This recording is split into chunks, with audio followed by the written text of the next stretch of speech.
See, I'd be the one to try and steal one of his packages to edit it to have glitter, but it would turn out that his packages were already glitter bombed by someone else, so I'd accidentally glitter bomb myself. That would be funny, and I would laugh. That would be funny. I like that. Hello, William Myomorph. Good to see you, Chaosic. You were so close to being first, darn it. Myomorph just got in a touch before you, but nonetheless, you're in early. This is our 71st episode of Greyhawk Awakening, 15th of GHA Book 2. I knew that, Tom. Sorry, my bad. I didn't have to look. I knew that. I said I was wrong as soon as I said it's Tom. Sorry, my bad. Hello, lovelies. Good to see you, Amanda. Hey, Pat.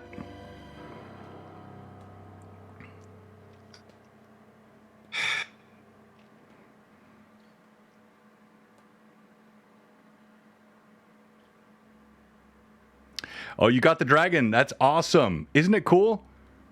Yeah, so for those that don't know, Chaosic actually won the legendary bundle on our St. Jude stream. But he said he likes the sort of physical books, and he gave that back to us. That's now being given to another viewer, Sweet KT420. And so he got the dragon that she was going to win, which was printed by Fraley.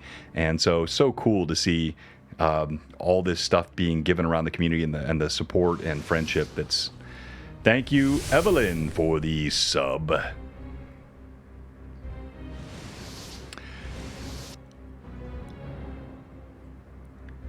Hello, hello, hello.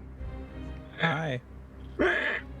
I will ask for Monster Monday today. I haven't done that in a while, Josh, so be ready. Yeah, like I've done it. Okay, let's see what we got. Yeah, you pick a previous week. Out. Yeah. Hashtag never done. Well, I also let me do it at the break so that it doesn't take up too much time in the intro. We'll see. Okay. Hello, hello, hello, all of you fine adventurers out there. Lord Forth, welcome, my friend. We have some D&D to play tonight. Greyhawk doth awaken.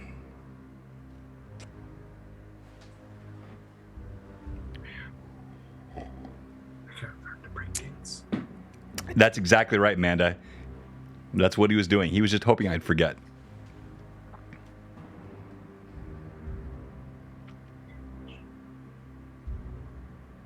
What a time to be alive. We have a Vivi sighting.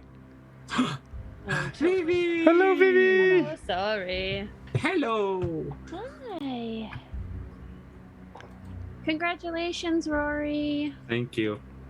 You're not Rory. Thank you. How long did it take you to plan it? I feel like this is like Rory in the making, like... Well, it was supposed to happen at some different times that didn't happen because of life. Yep. Right? So, like, was supposed to be Christmas, present didn't show up on time, so I didn't use that. Then it was going to be Valentine's, but that was too predictable. So I changed that. Because I don't like being predictable. That bothers me. No. Rory predictable? No way. Have you seen this guy use magic before? I was going to say, I feel like you're saying that I'm very predictable, but... No, I'm just saying you're very unpredictable. Oh. You're very predictably unpredictable. Gotcha. If that makes sense. So then at New Year's, I had told... There's been a couple of running jokes throughout our relationship. We told her... She made the comment, not until a year and a half can you ask me. I said, okay. I said, not until we finish this show, The Office, will I ask you. Mm-hmm. Well, both those marks hit, but at the beginning of the year, I gave her a scavenger hunt, which is at the beginning of that video.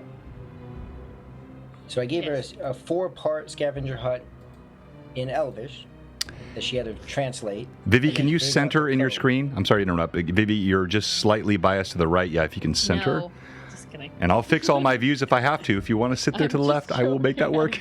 Okay. Which way? This way? Yeah, that perfect. There you go. Better? Yep, much better. So then she finally figured them out, and And the whole time she'd ask me, so when, she'd be kind of tongue-in-cheek joke, so when are you going to ask me? When are you going to ask Yeah. me? It's like, when the time's right. Aww. Well, the time was right when she figured out the last clue. It was all on her timetable, so it's kind of fun that way. Oh, that's fun. So, I mean, it was only like 3 months in the making. That's still. 4 months in the making. As soon as I saw that Elven stuff, I was like, "That's screams Oh. Rory." I did that in like 30 minutes. That's so cute. That is very sweet. That is. Oh no, I don't want to disable this account. I just want to log out. All right, let's kick off our previews here. It's 5 o'clock. And of course, we start with the incredible Anna B. Meyer map here at Greyhawk Awakening Book 2.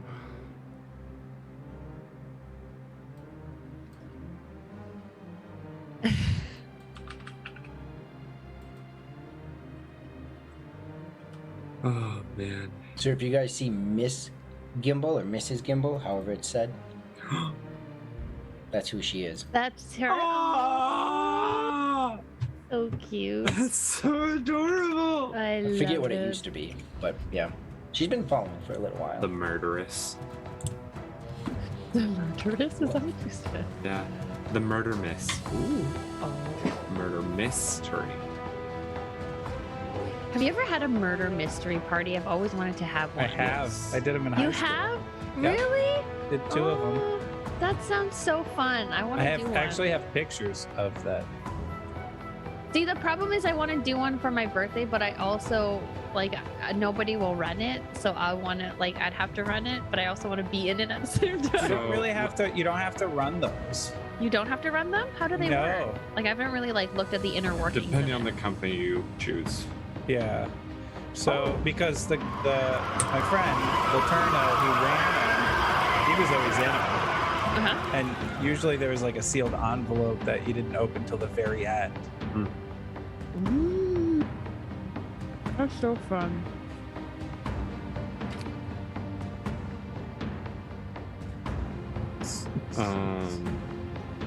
You should just come and do that at BBC. Wow. Murder mystery? Can Murder we? mystery, BBC. That would be so fun. We lock ourselves in a room and somebody's murdered. That's And then we figure out who done it. Okay, but if John's in the room with us, then we're all gonna be dead. Yeah. He's always talking about killing his players. death is the only adventure. Death. I'm actually Death is the only adventure. I'm actually memorizing the Hamlet to be or not to be monologue right now just for the funsies of it. Nice. And it's just so I know, stop it, Terry. You see Evelyn's like, look, she just kind of gave you a side eye and a like, yeah. I love memorizing monologues, and so this time I was up till 1 a.m. just like, you know what, let's just memorize some Hamlet, some Shakespeare. My acting 2 class currently is doing their scenes, and one of them is post-stabbing of Oh. Duncan. So Oh, sexy. Rory, mine is super hard to spell, just to let you know. have you seen my last name, dog? Yeah, have you seen his last name? Have you seen mine? I'm just saying, if Yeah. you want it in there, ICAST. I'll put it in there. Kristen ICAST. But you're not even you're a barbarian, Oh. Terry. That's lame. I've been barbarian. Your last name's not life. lame, just to clarify. I wish my last name was Wait a lame. minute, is your last name Sam? Yeah. Oh, Yeah, that's super difficult. Sorry. That's why I Haven't. said it's super hard. I do have to make one more comment about What? the proposal. So I know none of you guys know this, but Becca's last name is Witham, and I am all for hyphening our last names. Hyphenate it. Why not? L- With I think- himself. There you go.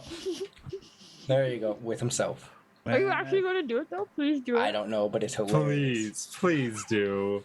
So hilarious. Rory with himself. If you adopt, just Yes, make sure their name Please is do it. Justine, so you can just say just I with mean, himself.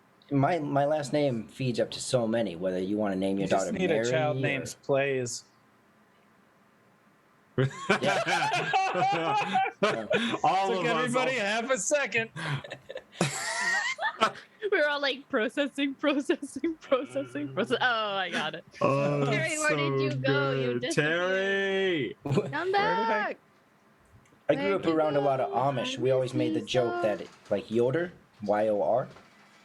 So if you name your daughter Mary, so it's marry yourself, or bury yourself, or nowhere yourself, or... What is going on, Terry? So I just found out that if I hit enter on my numpad, it turns my my camera on and off. That's fantastic. Really? Is it? Yes. Nope, It doesn't do it mutes to me. me. Doesn't do it for me either. Okay, listen. I'm It must be eating a dessert. I mean, I have a gaming keyboard, so I'm just that. Oh, Yeah, and nice- so nice his flex, enter Terry. mutes me, so that's a lot easier. Wait, does it? What does it do for me? Nothing. Ooh, alt hides Absolutely and shows. nothing. I'm just gonna start hitting buttons Yeah. right all now. right. So we have a new video here from Rory.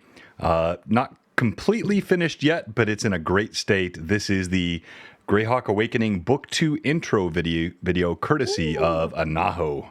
Did you also add all the dips? You did? Nice. No, I don't think that's necessary. I always thought shoes were a bit unnecessary. What do you mean by you guys have enough trouble? I'm looking for somebody. Galen. Everything is meant to be in a balance. I love him. Her down into the rib cage, pushing it backward. I say we head for the cliff as soon as possible.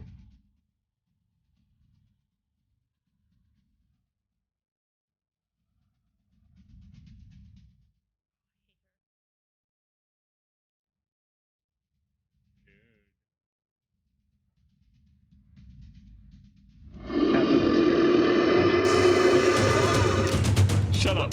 Let's go! Bravo, Rory! Give him a hand. Awesome. So well done. All right. Guys. Also, quickly before we go live, BlueBoxCon almost signed up, almost filled up, BBC. almost out of room. BBC 22. Yes, he's finally accepted it.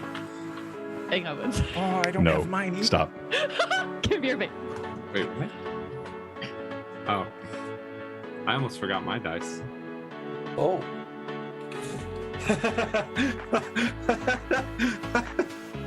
Over half of our group Still time to forgot sign their up. dice. A few slots remain. You know you want to be here. BlueBoxCon, the con of all cons. Hey, Jerry. Hey, Josh. John. Hi, Taryn. Yes. For Ren Fair, are you thinking about going as Glitter Bomb John? It should be warm enough. No, I am not thinking about that at all. Okay, if we get over. We should all dress up as Glitter Bomb John. Oh, as an yes. ode.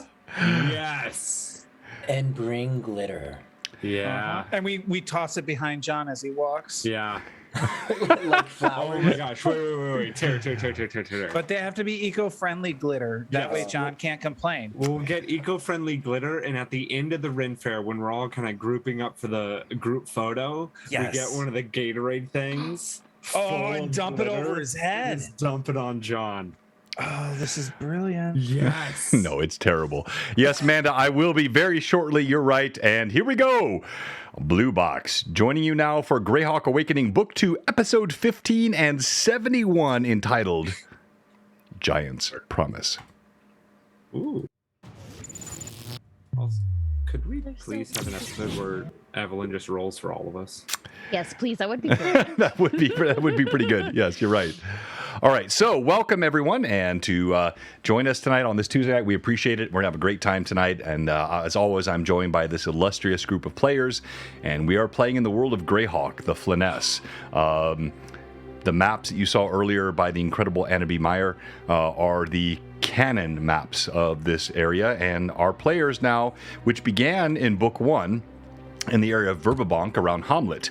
And we miss all of those PCs. They may show up again pretty soon. But now we are in the eastern part of the Flyness, by Relastra, the Great Kingdom, the fractured Great Kingdom, after the fall of Ivid and all that has happened here. These PCs have gone through a lot already. We've had 3 PC deaths in the first 15 episodes, which was not my intent, but that's just the way it worked out. And so it was their choices as players, and they did a great job with that. But we're glad to have you with us tonight. We got a great giveaway I'll talk about in a moment. But let me go to my players, and let's start out with introductions. Let's start with you as people. So tell me about your socials, your projects, your streams, and we'll start with you, Josh. Children of Dirt is getting better and better every week. I've peeked in a bit. You guys are awesome. Go ahead, Josh. Well, I hope you didn't peek in last night because we did not have an episode really. It was just Hob and then Gob and I playing video games. But hello, my name is Josh of NPC Voices. I'm an LA-based voice actor, model extraordinaire. You can find me as NPC Voices on Twitch, Twitter, Instagram, TikTok, and the like. I run a Monday night stream called Children of Dirt, which is very low magic and volatile, scary, close to death, even though I've technically only killed one of my players now, unlike John. Weakling. I know. But hey, I'm at least killing the players while you're killing the characters. But in the works starting in April, I've got a new Wednesday night campaign starting up. It's going to be a modern day fantasy. Think very much Bright, the movie Bright from Netflix. And I'm super excited for that. And that's about all I got. All right. And I'm not going to let you wait till the break. Give us our Monster Monday. Monster Monday, the fun day it is. Upon this daily days, and yet it smells like piss. It is within the gutters, it is within the sewers, it is within the underbrush. It likes to skewer. It has tentacles alike, and it smells oh so bad. If you're fighting it, what an encounter. What a DM so rad. Yellow and gross, and 4 legs with toes, no eyes to be seen, and ready to surprise those in sights obscene. What creature am I? Well, Josh, first of all, well done. Looking at no notes from memory, that was awesome. That wasn't from memory. That was made up. Oh, okay. Wow, even better. I know what creature it is. All right, so pop it in the chat. Who do you think that monster is? It's within the 5e monster manual. Yeah, it is. Jerry. I have so much to learn from John. No, we teach each other. We learn from one another. Oh, I've learned from everyone on this channel, even Vivi.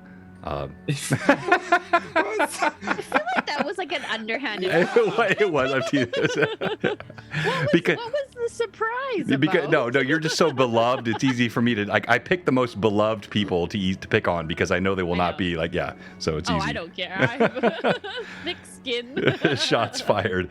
All right. So anyone guess yet? I don't see a monster. I don't see any guess. No guess. Wow, you stumped the audience. I'm amazing. What can I say? Well, it is me. Surprise. I haven't showered in 3 days. All right, go ahead and give us the monster, Josh. It is an Audiug. Ah, well done. Yes. Bravo, sir. I was going to give away $1,000, but no one got it. So not going to happen tonight. Yeah, it's very disappointing. All right, let's go to Terry. Tell us about what your projects are, sir. All right. Magic ED on all of the socials that are the socials, generally TikTok and Twitter and Instagram. Although I will be quiet until just after March 31st when I open my next production. Just unfortunately finished prematurely a campaign last night with Roll for Perception due to losing a couple players due to a variety of reasons, and as such we are regrouping, changing nights, and we'll be starting again just after April 3rd, when I am back to no shows going on. So we will keep people informed into what we're doing. It's going to either be one of the 2 adventure paths that I'm looking at with Pathfinder 2E. One of them includes some hexploration, which is kind of fun, which I've never done before. So we'll have to see what the players decide on. I love it. Well done, Terry. Thank you. Rory, foundational cooking. You guys got all kinds of certifications. You guys are real. Talk to us about your projects. Yeah, so after... Becca just brought it to my attention the other day. It's actually been like 8 months that I've been stewing on it. Finally got the business license in place, got the landing page published. So now we are gathering the community and then developing over the next 9 months the actual website. So it's a meal planning, prep, simplification. I am very simple. Maybe I might not always be predictable, but I like simple. And I didn't unpredictable. And I grew up not like I saw cooking and everything around it as a chore, so I avoided it unless we were baking bread pudding. So now as an adult with a son, it's like, crap, this is hard.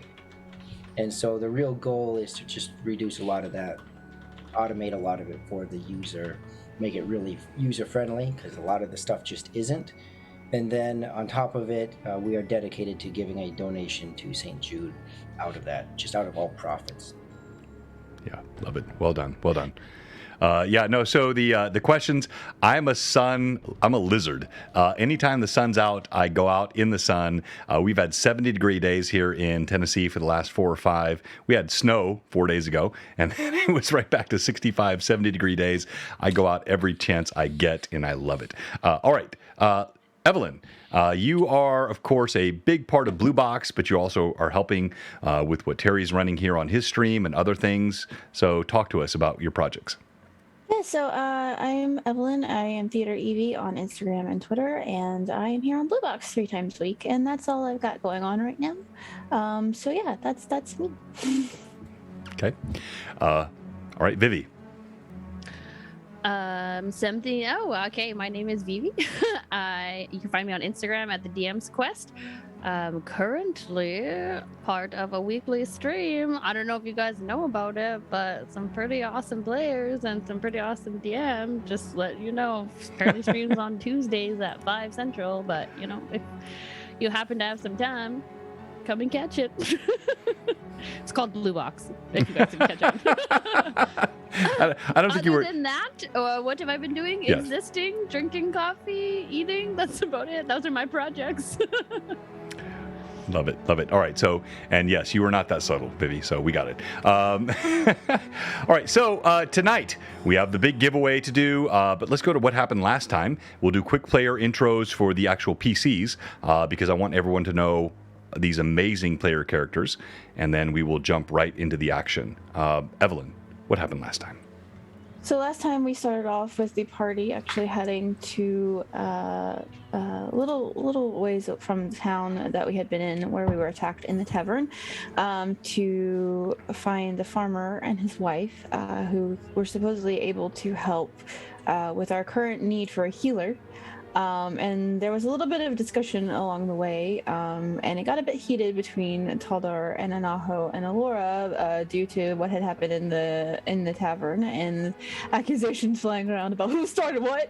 And then it kind of came out that it was assessed that perhaps it was a trap that was laid by the spider to delay the party. But yeah, so that kind of was the discussion that happened along the way. And then once we arrived at the farmer's house, we encountered this gentleman who was making a lot of spitting and clearing his throat sounds. He was a very what do you mean? Wary fellow, because his pigs and a couple of his horses had gone missing, and he assumed at the time that it was bandits or just someone stealing away with his livestock. But the party explained that they were not there for nefarious means, but just seeking help, as their friend Rizia had been seriously injured during the attack on in the tavern. And he said that his wife had skill with healing, but the party needed to do something for him in exchange, which all seemed pretty fair. So the wife, who was very friendly and immediately began to tend to Rizia's wounds after having Taldar carry her into their house, and Elora offering to help find any herbs that she might need, but she said she could take it from there. So the party returned to the others outside, and there was a bit more discussion. The farmer believed that Anaho was the child of Elora and Taldar, which was rather humorous. Everyone began to kind of search around to see if there was any clues to what had happened with the livestock. And quickly we found some very large footprints. Elora talked to a tree, as she is wont to do, and to try to find a little more information. And quickly we realized it probably was a giant that had been making off with these animals.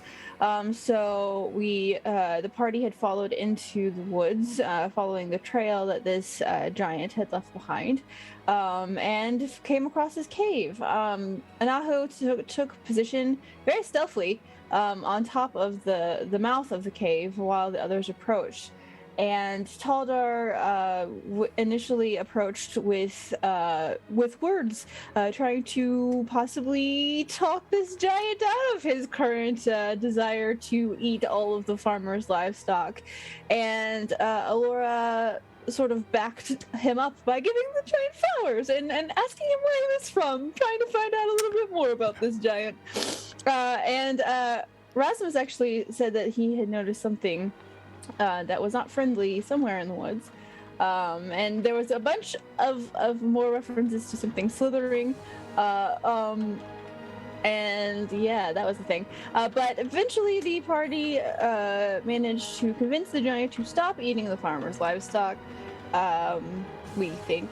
But basically we had gotten to the point where the giant agreed to stop eating and perhaps go back where it came from. But it did tell us that where it had been from, it had been being kind of taken over by a lot of strange creatures that smelled very sickly sweet. So that was concerning. So the party then began to make their way back, since they had fulfilled the quest to try to stop the stealing of the livestock and possibly find themselves horses in trade from this farmer so that they can continue north, not on foot, but on horseback, and to check and see how Rizia was doing. So that's where we ended last time. Well done, as always. Thank you so much, Evelyn. Quickly, introduce your PCs, and we'll start with you, Vivi. Tell us about Rizia. Hello, my name is Vivi. My character is Rizia. She is a level 3 half-orc barbarian.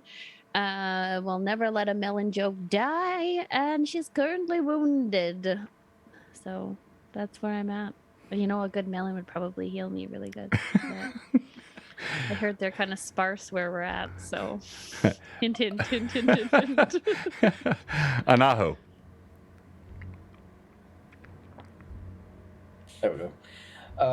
So I play Anaho, this full halfling at 2'11", loves to sneak around and maybe bicker with Taldar, if we play it lightly. But he's my dad now, so whatever that means to Anaho. Nice. Taldar. I play Taldar Greatbane. He is a human barbarian of the 3rd level. He has wonderful hair, a lovely beard, and one of the best great axes you'll ever see. And it likes to cut people in half.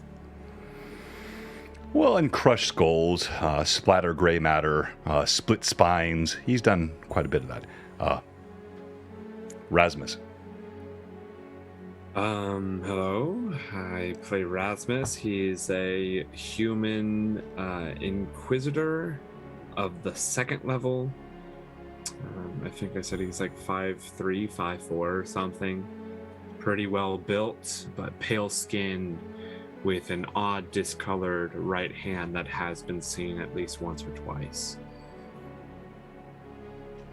I don't think I ever caught that 5'4". That's interesting. Okay, so it's good. All right. No, 6'4". Whoops. Yeah. I was like 5'3", 5'4". What? Yeah, he's short. He's, Okay, 6'3", good. 6'4". I was fine with it. I would have gone with it, but no, I didn't I think was not. I am not.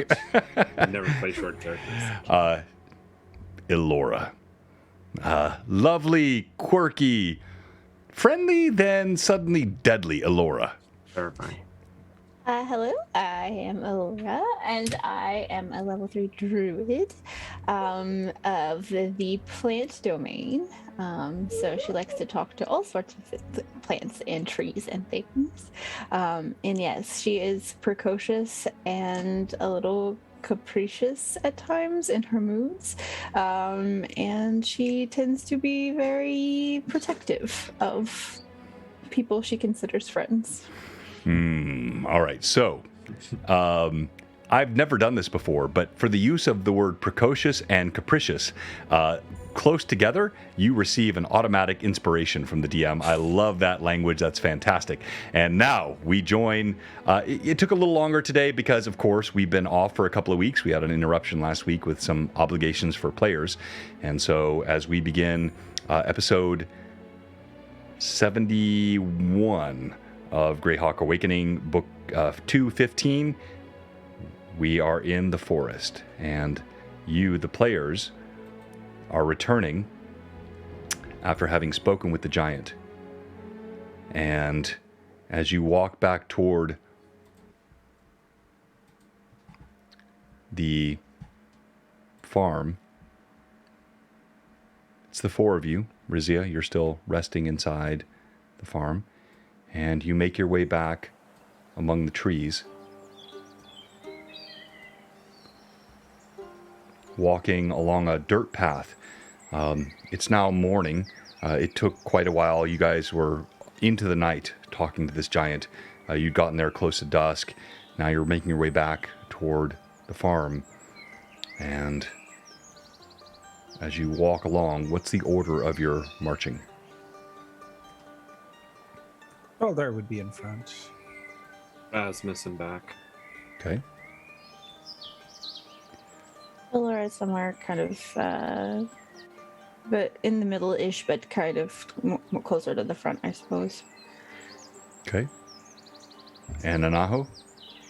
Naho will hang back by Rasmus and consistently watching for anything in the trees. All right, so you're now about an hour away from where you met the giant, and you're walking amongst the trees, the birds, the sunlight beginning to glint over the tree line, casting deep shadows in the morning light. The sweet scent, flowers, now here in the summer, very much the Flyness is blossoming, and there's a sense of life that it blooms all around you. And as you walk along this path, there's a bit of dry dust that dusts up around your feet as you walk along the path, and you can hear the birds. You can feel the sense of life blooming here in the Eastern Flyness, even in contrast to the death that governs the lands of men. You quietly walk along this path.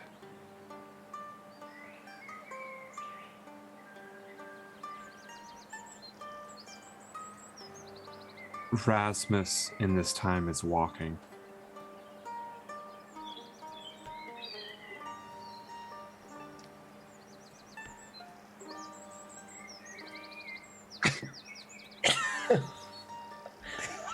I wasn't sure if there was anything else to that.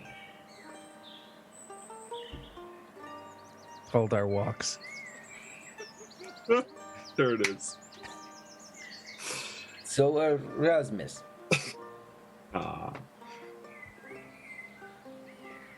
you remember when we met those nuns back there? the other day. Yes. Can you tell me more about them? They seemed familiar with you. I've never seen the likes of them. They seem to recognize me. I had heard that they were called I say the name because I would know it. Nuns of the Night, or Night Nuns, or Dark Nuns. I have heard of them from within our order, but never met them in person.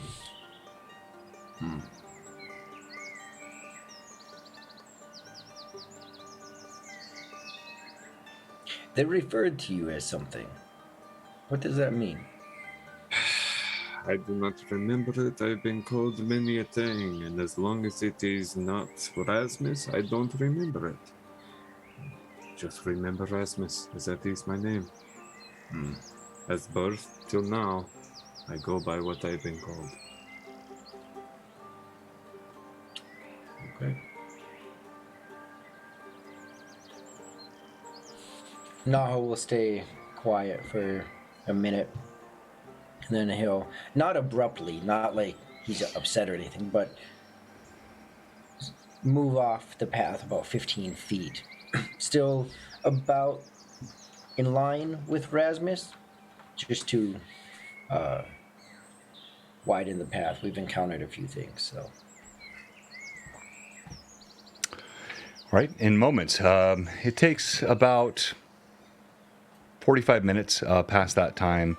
You travel along the road and you find yourselves close to the farm. Before you return to the farm, anything else you're doing, saying, communicating to one another? Taldar, the sigil. How much time does it seem we have? Taldar will just hold up his arm. As they're walking, so I'll just be looking at it. How many days have passed since you got it? A few. So we should have a few left, or...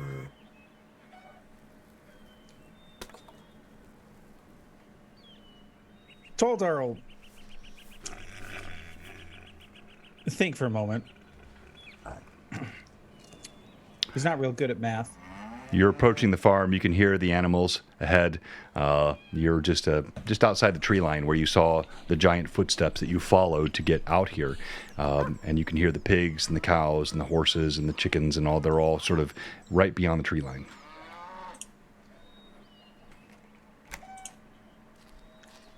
I don't know how much time we've got. I just know we've got to do things. Understandable.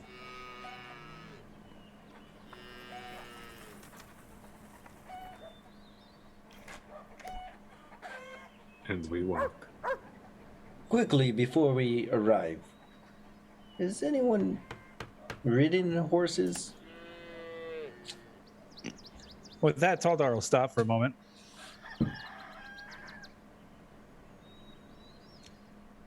He'll look over at the little one. Yes. Why? But I was just hoping that at least some of us had, because if none of us had, that might be, well, tough. I was just wondering. Riding a horse is not difficult if you have the constitution for it. Plus, I can always talk to them, make them a little more friendly to you if you're worried. No, not worried, but it is good to know that Taldar, that you've ridden in Elora. Of course, you speak with animals. So that makes sense. I should have thought of that. I have never ridden one. That's it. I just never ridden one before. It leaves you a little sore, but you get numb after a while.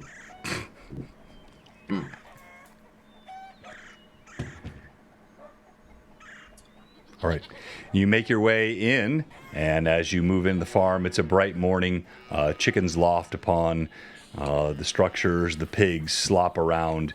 You now make your way through the area of the forest that you pursued this giant, and dogs move around. You can hear horses softly whinnying inside the barn. And as you move in, the farmer approaches you, and he looks up. Well, have you dealt with what I asked you to? Is it done? I'll nod. I don't see any blood on you. Are you that powerful? You dealt with a giant without any damage to you. Is that what you're saying? Yes. Impressive. So the creature is dead then?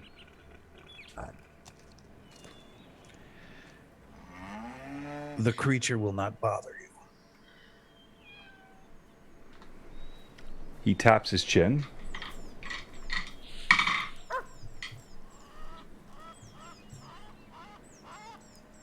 Oh. All right then. I rolled a 2, so I believe you.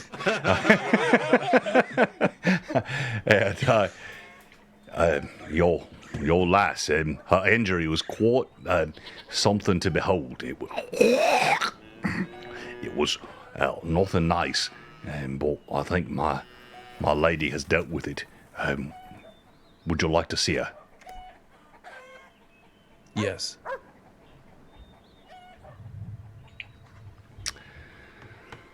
All right, he leads you around the farm area, past the pig slop.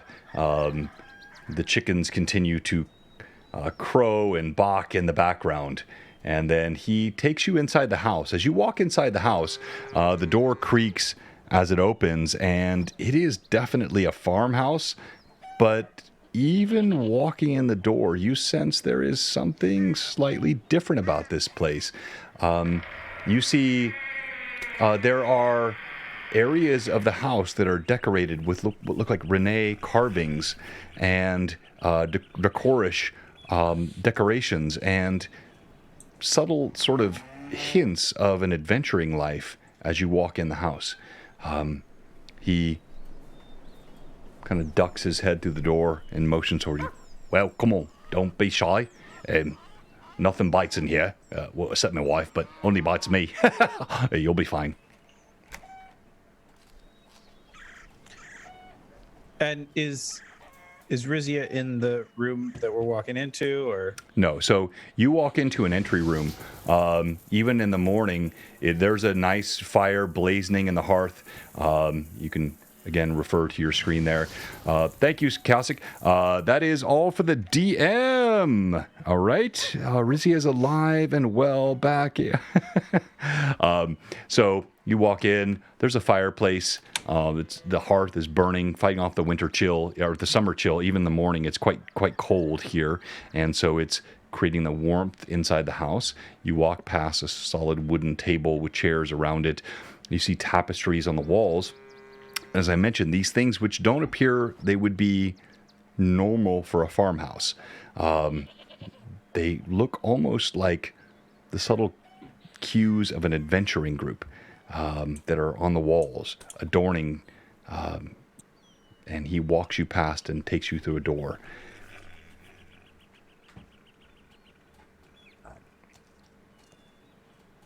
And Taldar will follow him until he gets to Rizia. That's his only focus right now. Okay. Anyone else? Yeah, I'll follow. Okay. In moments, he ushers you through 2 doors, and he walks you into a room. You see Rizia laid out on a bed. The farmer's wife stands over her considerable bulk, ministering with various poultices and salves, and the leg is now wrapped in what look like rounds and rounds of fabric around her broken shin.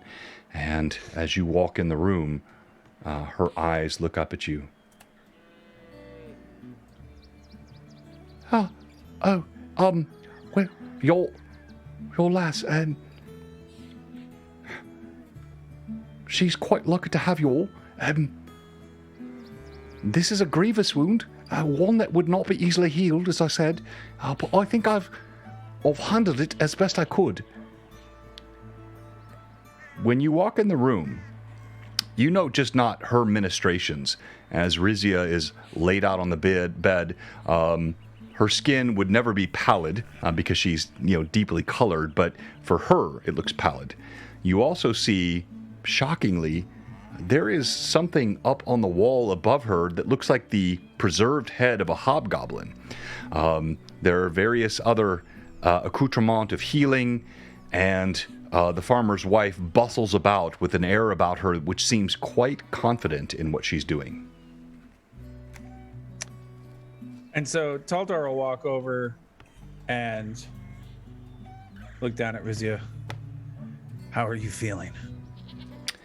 Rizia, please roll a d20. Give me the nat roll on that d20. How about a whopping 2 to start off? Well, that's actually good because you're rolling under your con. Rizia, your eyes flutter open.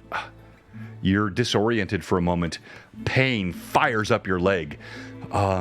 You wince, but you see Taldar leaning over you, his handsome visage gazing down. She'll kind of eyes half open. She'll kind of lean forward or reach her arm up to kind of grab Taldar's shirt or whatever you're wearing. Are you wearing a shirt? Because it's depicted you are not wearing a shirt. I've got a strap at least that you can pull. Okay. I'll just kind of very weakly kind of grab at the strap and try to pull you in a little bit closer. If you will allow. Yes. You're not gonna throw me through a portal, are you? I knew that was gonna. I knew you were gonna say that. That's awesome. Verify. Too soon. Too soon. We love Josh. So she'll kind of pull you in a little bit closer and try to pull you in close so that she can whisper into your ear. Oh, thank God you're here. That man, the farmer guy, he's been hacking away. I don't think you realize how much phlegm this man has. I think he needs some healing too. What did you guys find?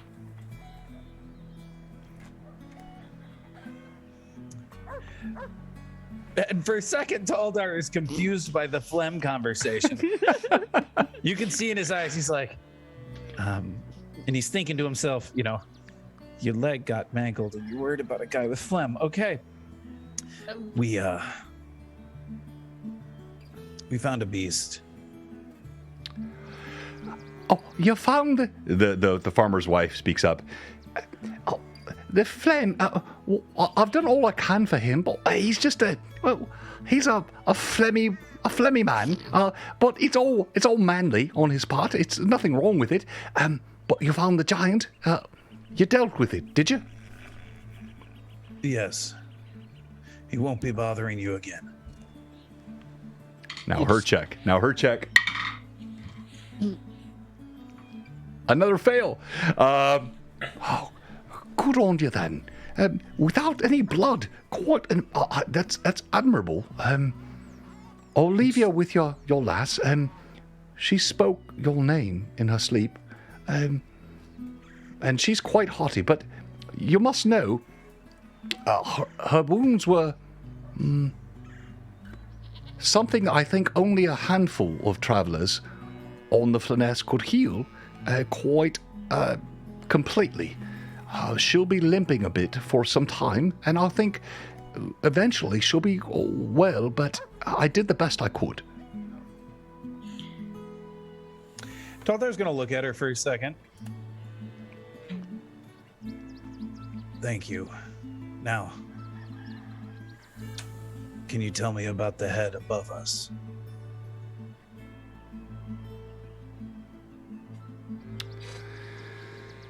She looks up and she grows quiet.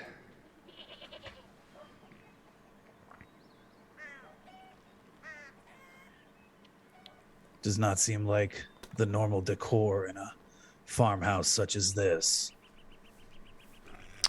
The farmer was standing outside the doorway. He walks in as you say these words. It's not your business. Well, all right then. So be it.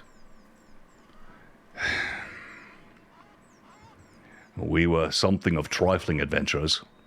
My wife and I, we had companions. We made a little bit of money and a little bit of fame between us. I was greedy. He looks over at her. They make eye contact. She drops her head. There's something communicated between the two of them. His eyes glance up toward the hobgoblin over the bed and then cut back. I thought one more adventure. She was with child, and I thought, even in his own house, he spits. I thought, well, I thought wrong. I did. That one there. We were not as good as I thought we were. I have a bit of the spark in me, if you know what I mean. And he kind of waves his fingers. Not always been a pig farmer. That one there. He nods up again at the head. Put a club in her belly. And that was the end of our child. I thought we could come back here, set up our home, and start a new life, but it was never to be. I lost my one and only child, and so I took that head, and I put it there to remind me of my folly, and this is now our home.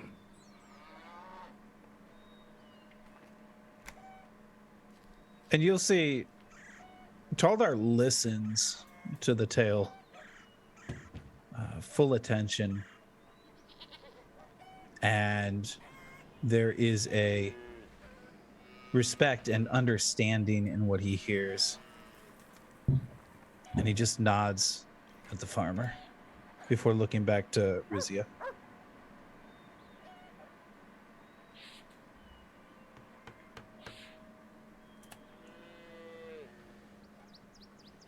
Hi.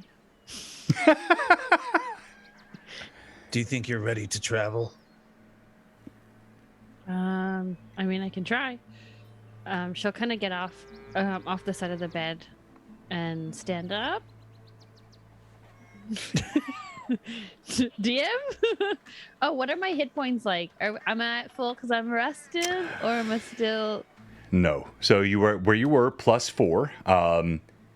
And here is the nature of your healing. So your wound was quite serious. It would take a powerful spell to heal it completely. You are now at -2 dexterity. That includes your armor class. If you had any dex bonus, take 2 off that dex. What was your dex before? My dex is 17, so +3. All right, so it's dropped to 15 +2. Okay, so how do I change this? Okay. But no, just do it manually because it could change. What she has told you is over time, healing can make this better. Okay. So you had a horrible fracture. Your leg was shattered. She did the best ministration that she could, but nonetheless, you still are. As you feel down there, it's strong, it's solid, it's been healed, but it feels weak. The muscles around it supporting it feel weak. So that -2 to your dex is possibly recoverable over time, but that is your current state, yes. Okay, so as she'll kind of look over to Taldar. I guess she would try to get off of the bed on the same side as Taldar. As she kind of stands up, she's bearing most of her weight on her good leg. And then as she kind of brings her leg down to bear some weight on it, she buckles a bit and just kind of grabs onto Taldar. And Taldar put his arm around your waist to kind of hold you up. And he'll look over at the farmer. Do you have any horses we could use? Oh, I've got horses. You saw my stables outside, but I don't mean to be rude. I took a wound to my throat. But a gold means nothing. But I see. Who has the necklace that was recovered? Rizia had that.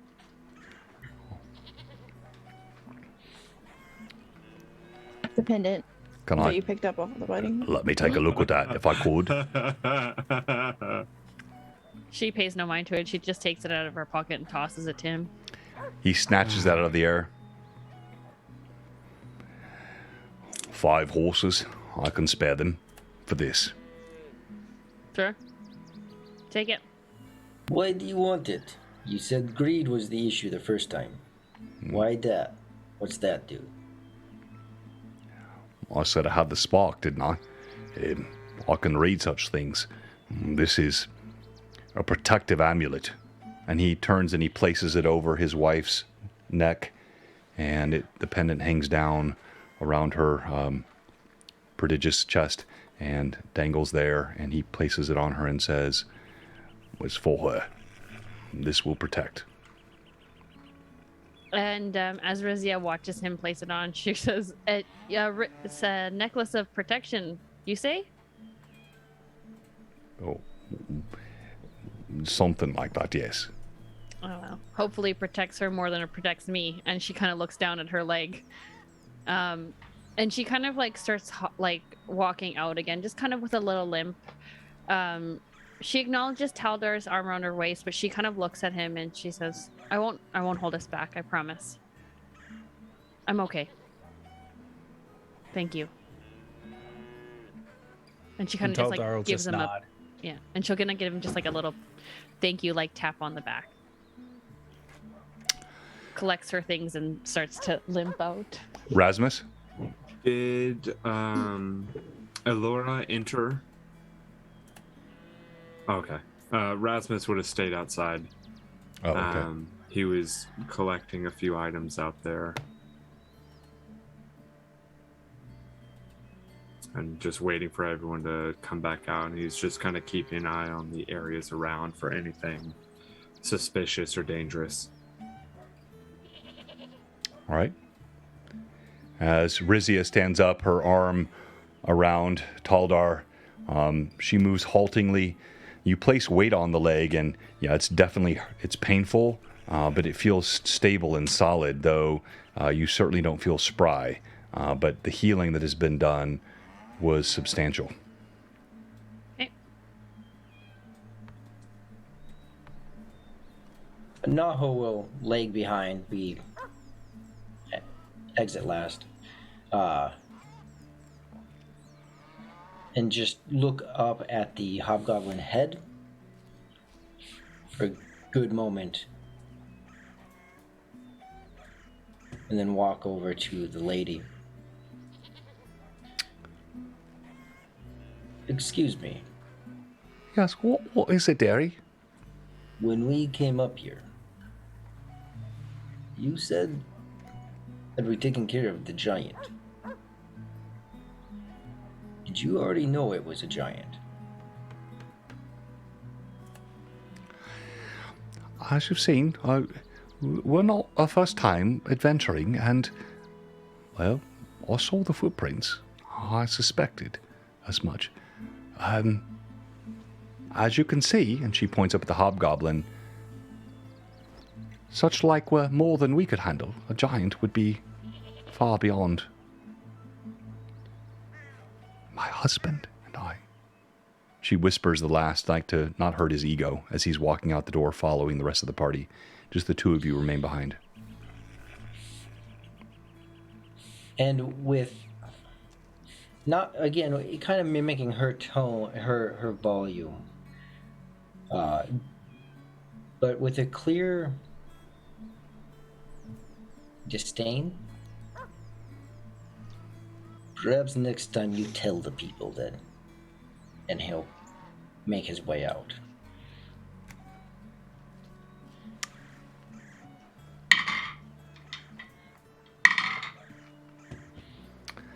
She turns her head at you. Young man, do you find that we have somehow not done all we said we would do?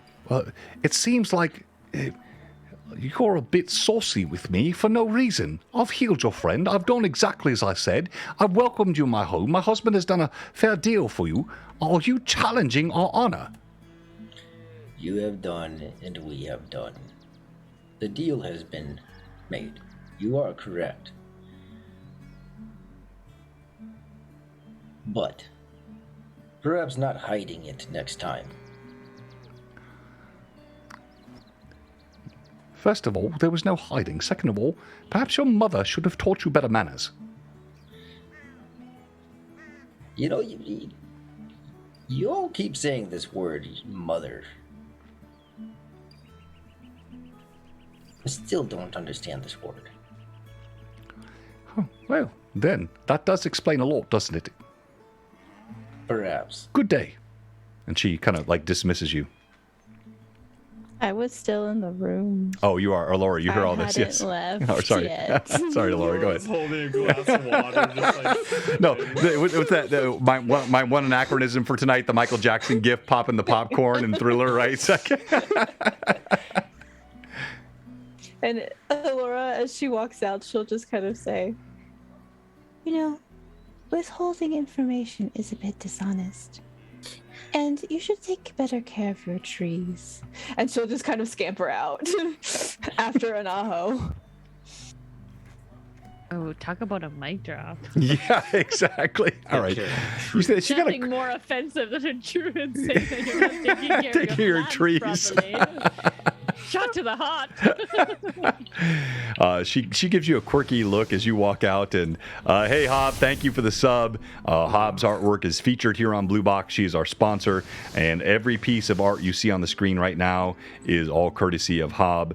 Fantastic work, and also I have a monster from her for GHA Book 2, which will be appearing here soon on the stream. You walk back out, and soon you're outside. Rizia's gait is halting, but steady. Rasmus stands back up from where he was squatting near like the chickens and the pigs and such, just kind of looking around at him. Stands up. Good to see you, Lizzie.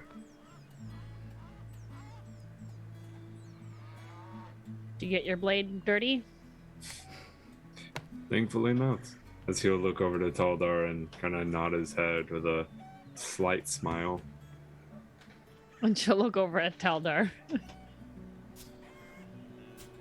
Also, if the farmer was nearby, he wouldn't have said that. No, the farmer's still in the house. He's not come out yet. Okay. Cool. I'm sure we could hear the farmer coming from a mile away. Trust me, while trying to heal all night, I kept hearing.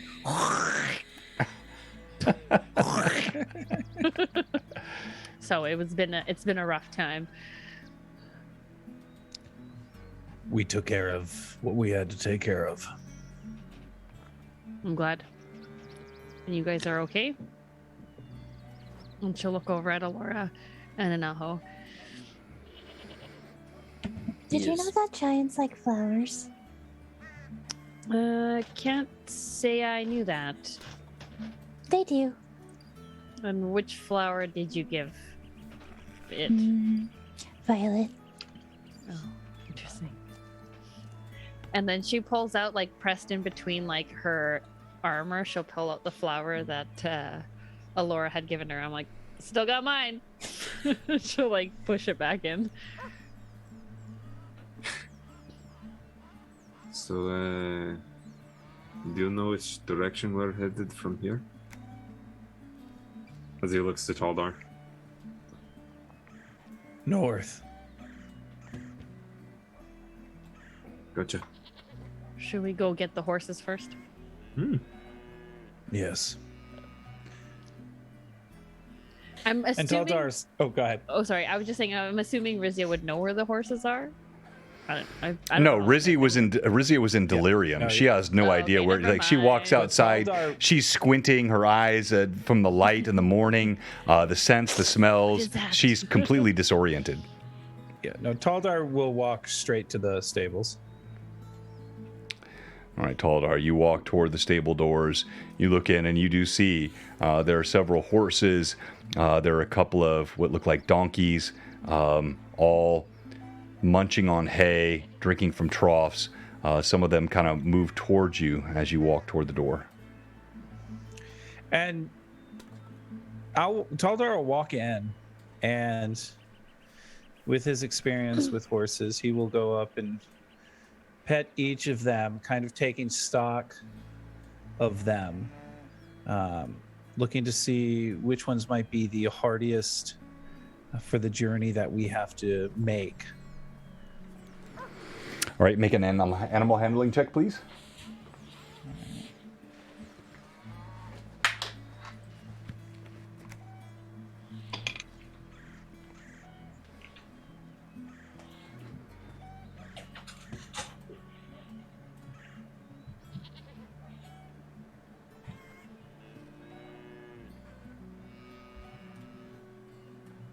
What's animal handling under, John? Let me pull it. Oh, handle animal. Yeah, That's what it's right, under. Yep. 14. Yeah, as you look through, you see there are several sort of what you would call riding horses of middling size. But there is one steed that kind of trots up to you. Looks like it's a war horse of some kind. Up in age, looks like it's a bit long in the tooth, if you will, but still quite sturdy. Stands many hands high, shoulder coming to your ear, and it seems to be drawn towards you as it walks up and it nuzzles you. And Taldar will put his hand on the horse's neck, just kind of patting it. So, you want to go on one more adventure, it seems. And he's talking to the horse. Yeah, we assume that. And you speak to the horse. It kind of nuzzles forward towards you, and then you sense 14, you said? Mm-hmm.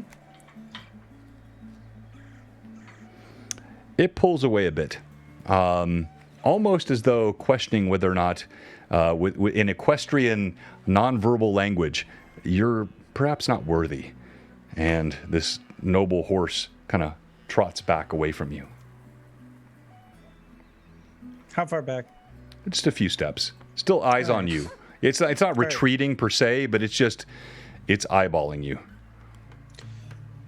And Taldar's going to look at him for a moment. And he's going to talk to the horse as if the horse understands him fully. I can't guarantee your safety. My last steed passed away from mercenaries. But I can guarantee that if you come with, if you allow me to ride, we will be successful in what we do.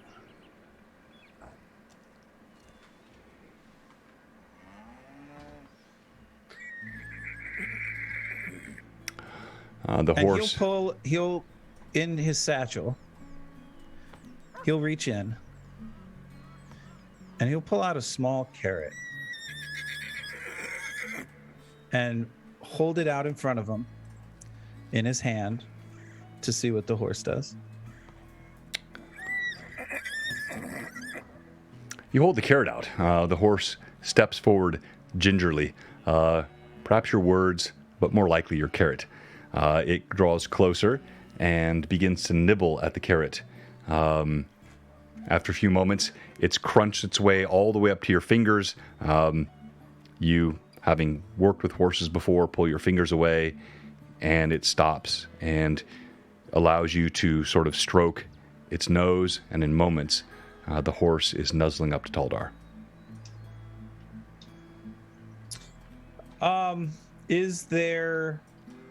Are there saddles and other gear in the area that I see? You see all around. All the gear, the saddles, the bags, the harnesses, the halters, they're all along the walls.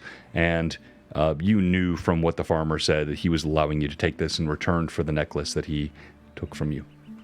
So Taldar will look over the shoulder. I'm assuming nobody else has actually come in yet. I don't know. Is that true or? I don't know. That's what I'm asking. Anaho is not entering. Okay. Mauricio will come in limping behind. She'll just she's gonna be using her great axe as almost like a cane kind of to prop up her leg. Rasmus would have entered while he was talking one-on-one with the horse. Okay. Rizzy is That's not finding really- it very intriguing how talkative Taldar is to animals compared to other people. All right, Elora. Yeah, she's just kind of trailing behind, but she will come in as well. Okay. And Taldar over his shoulder will say, "Let's saddle up and get on as soon as we can." And he'll immediately go, and you'll see there's a naturalness in what Taldar does as far as preparing the saddle and reins on the horse. Okay. All right. Taldar goes through this process. You see, he pulls the saddles off, the halters. He begins putting all the tackle and barding on the horse. What's everyone else doing? Holding back. Going up to whichever horse seems the most comfortable, he's going to approach slowly. Mauricio will take the second largest horse that's there. Okay. Do we all have to roll animal handling? No. These are all domesticated horses. It was really Okay. only for Taldar trying to grab the largest horse, which is a war horse. All the rest are riding horses. So you can pick the largest riding horse, but there was only one, which was sort of an aged war horse, which Taldar has befriended. And in moments, each of you have these horses mounted. Tackle and barding is on, and the farmers. So go ahead. Just as a note, Elora would not have a saddle on her horse. She would be riding it bareback. Riding bareback. Thank you, RPG Reptile. Robert, thank you for the gift subs. Much appreciated. Elora mounts the horse, and Elora, your horse, as you approach it, there's no roll needed. Your affinity for these animals is keen, and it drops its head. You slide on its back. It kind of fluffs itself a bit as though it is prideful to be carrying you among all the members of your party.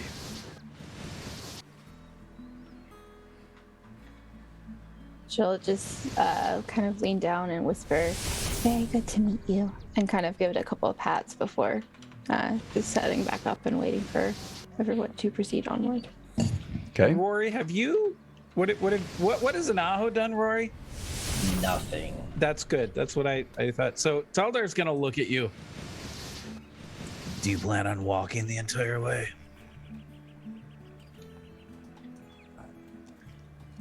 In many things, I have experienced a lot. Where I'm from, these don't exist. I don't. Interesting. I get the idea. I'm not that daft, but I don't understand how it goes.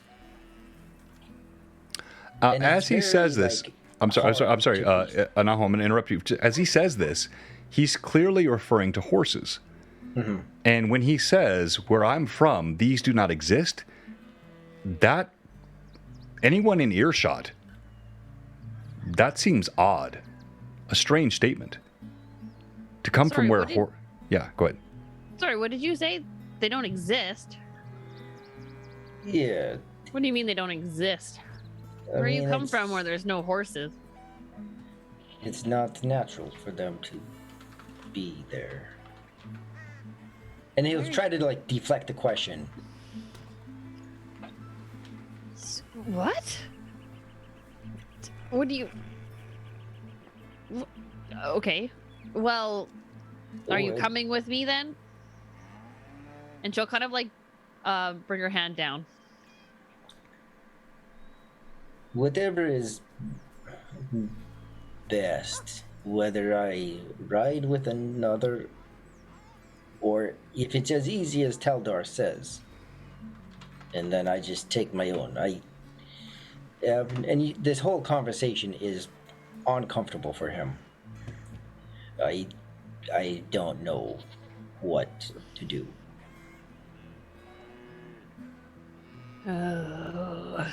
She'll look over at Taldar, super confused. And then Elora. Like, I don't understand. Elora, can you like talk to the horse and tell it to just follow everyone, and I'll just stay on its back? Oh, yes, I could do that.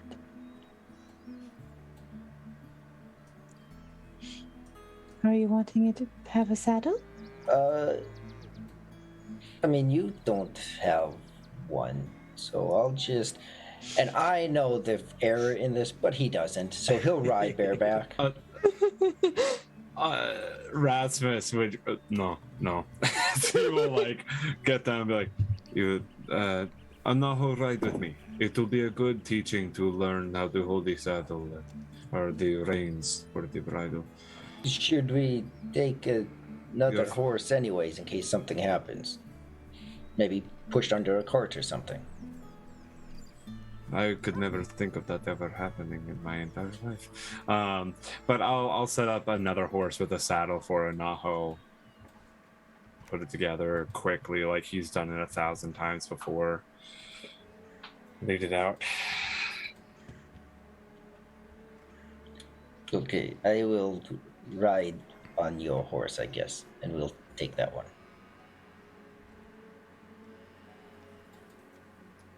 And Taldar very easily hop onto the horse and pull out of the stables.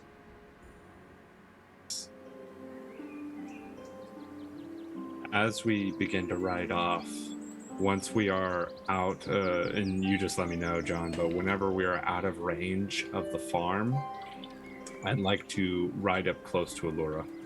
All right, so I'll let you guys choose. Is there anything else you're doing inside the farm? Any further conversations with the farmer or his wife, or do you just take your mounts and ride out?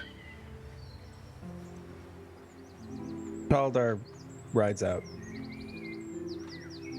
All right, in moments, barring anyone saying anything. So you're out, and you're on the road back again north. All of these horses are well fed. The riding horses are quite steady. Taldar sits a bit higher than everyone else with this war horse. Again, be it aged, quite strong. It sort of demands to be in the front, which Taldar would probably do anyway, but the horse kind of pulls ahead to the front. And as you travel along the path, you now find yourselves walking or riding again with an increased pace. So what kind of pace are you setting? Are you forcing the horses to a gallop? Are you trotting? It would not be a leisurely stroll. We are not on a trail of leisure.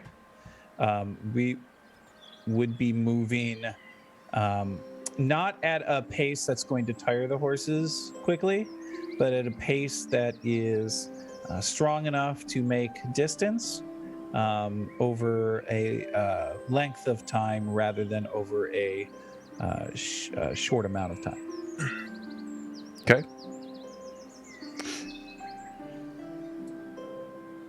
What Terry is trying to say is we're moving at the speed to get to where we need to get to before we die. We're moving at a good speed that we can get to where we get to with having a little bit of time.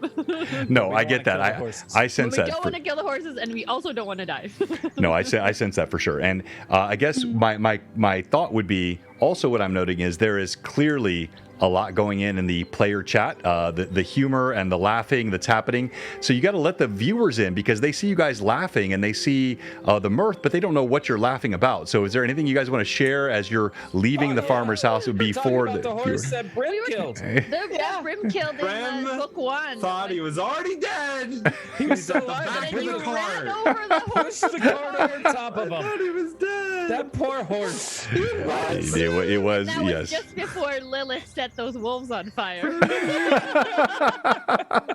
Or just after, sorry. Just after. Lilith- Yeah. Yep. Just after It Lilith was. set It was the wolves on fire. Millie died. Then the horse got run And over then by the the horse cart. got run over by the cart because Brim was pushing it so fast that he trampled the horse. See, you don't want to deprive our viewers of that. That's so good. I love that. Because I think it was Rory that made the reference. Of Yeah, and we all just like. That's why we lost it, because he was making a book one reference. I love it. All right. You move along the path. As you do so, the horses pick up to what I would call a light canter, making up ground. You know the spider is ahead. As you do so, the terrain begins to slowly change. You get outside the Grandwood Forest area, becomes more rocky in terrain. You ride into the evening, all day long. Encounter table.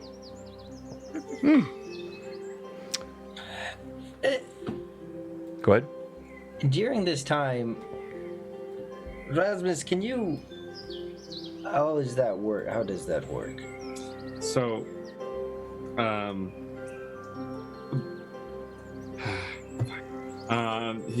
he's going to so what you do is you hold on to the bridle, the reins that connect to the bits in the horse's mouth. It helps to lean the horse either which way. Some people keep spiky pieces on their shoes to hit into the horse to make it go faster. I personally never did it, or they use whips. You just need to build that connection with your horse to be able to get it to go faster. But and he will actually, like, if Anaho is comfortable, which he might not be, is having Anaho like right in front of him to hold the reins. Would you like to try?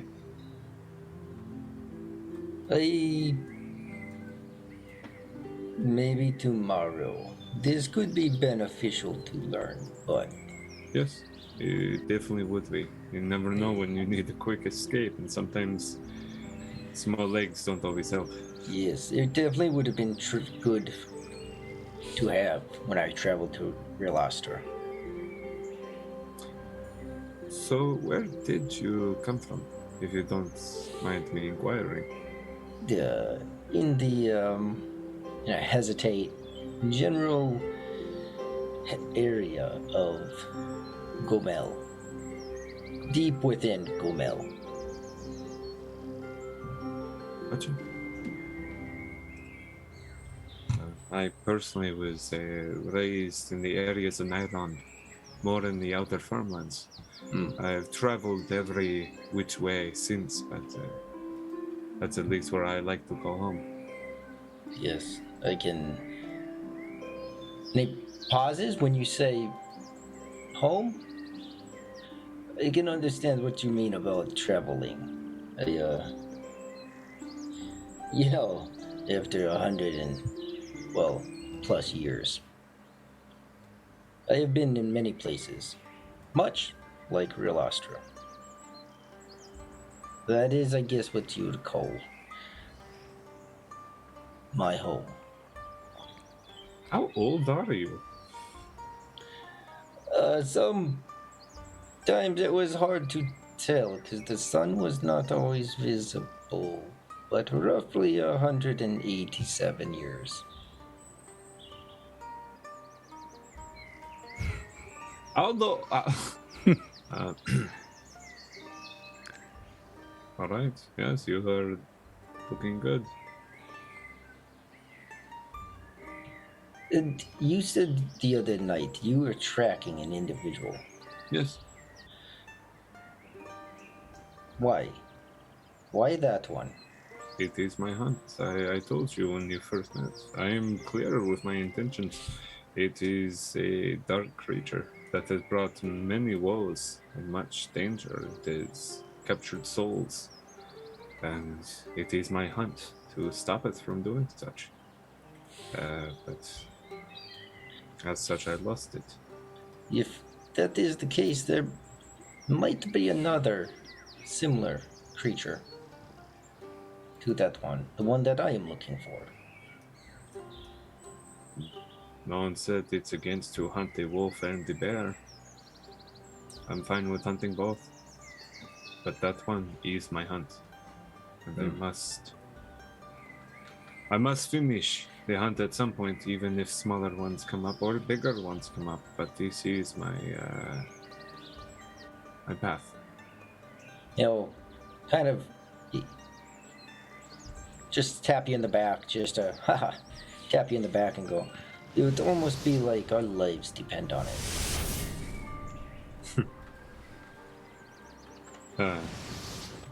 Yes, definitely. Some of us.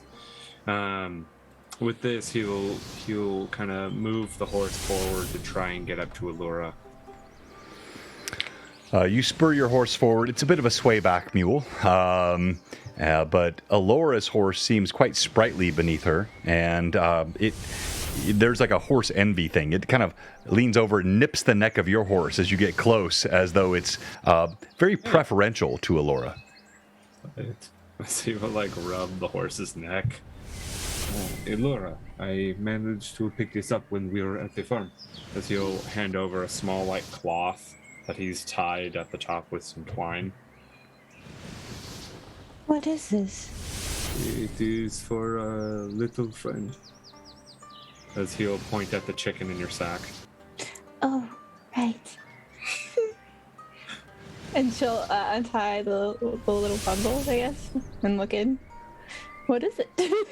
It's corn and different other like pieces of feed that were scattered across the grounds in the area for the chickens to eat. So yeah. Oh, sorry. Go ahead. So Elora will just scoop out a little bit and kind of drop it in her size little satchel with the chicken that's still in there. Are we all in within earshot of this? Oh yeah, you're all yeah. So I don't have the mounts for these. By the way, Hero Forge minis are coming very soon to Tailspire. So close. It's so close. So once those are done, if you're not sure who these minis are, here, let me show all of our viewers.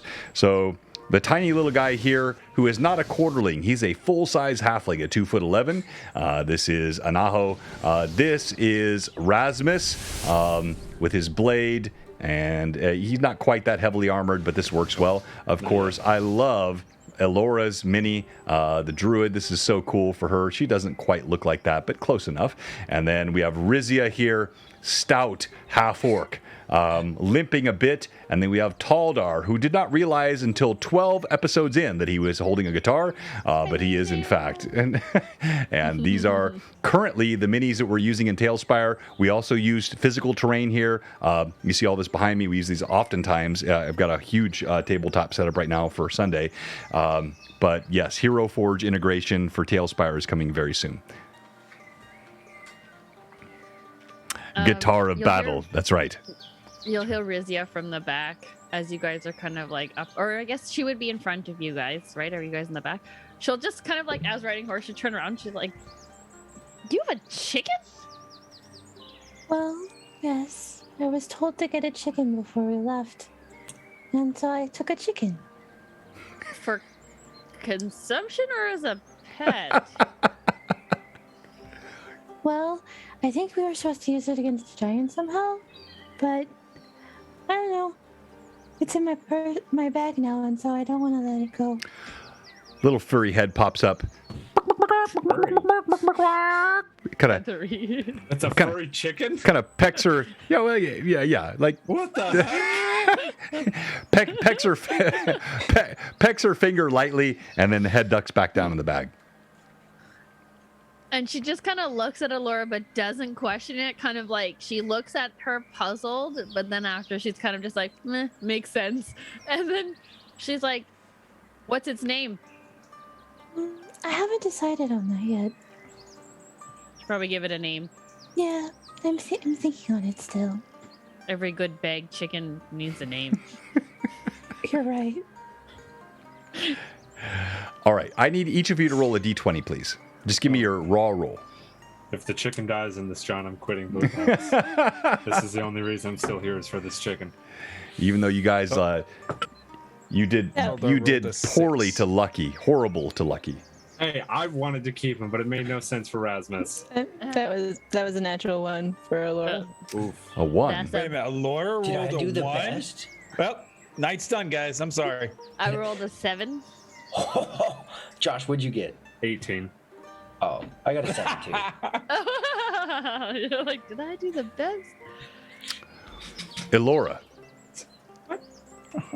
as you travel, you sense there's something behind you. You hear a twig crack, and you are certain you're being followed. Wait. It Did seems- Rasmus not notice this? No, it you seems didn't. that something is following us. What do you mean? She Like pulls what? up Rain, and she looks behind her. I heard something. What did you hear? Better not be lucky. There was a twig that snapped. And it sounds like something's behind us. Then perhaps it's best we push forward.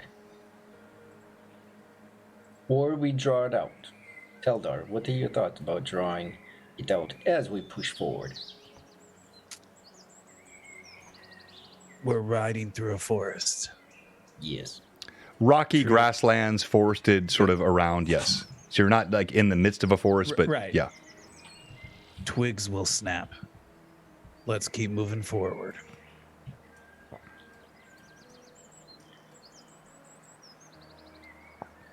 If it is coming, I will, pray to God I don't fall. I'll turn around on the horse. If it is coming, I'll keep a look in the back. And I will let you all know. So Wait a you minute, so kind are of you riding on it backwards? you're with Rasmus though, right? You're on the I'm same with horse. Rasmus. Oh, Yeah. okay. So Rasmus, are you allowing this? If you would like, you can jump onto the other horse. Yeah, but then I have to steer it too, and I still don't understand that.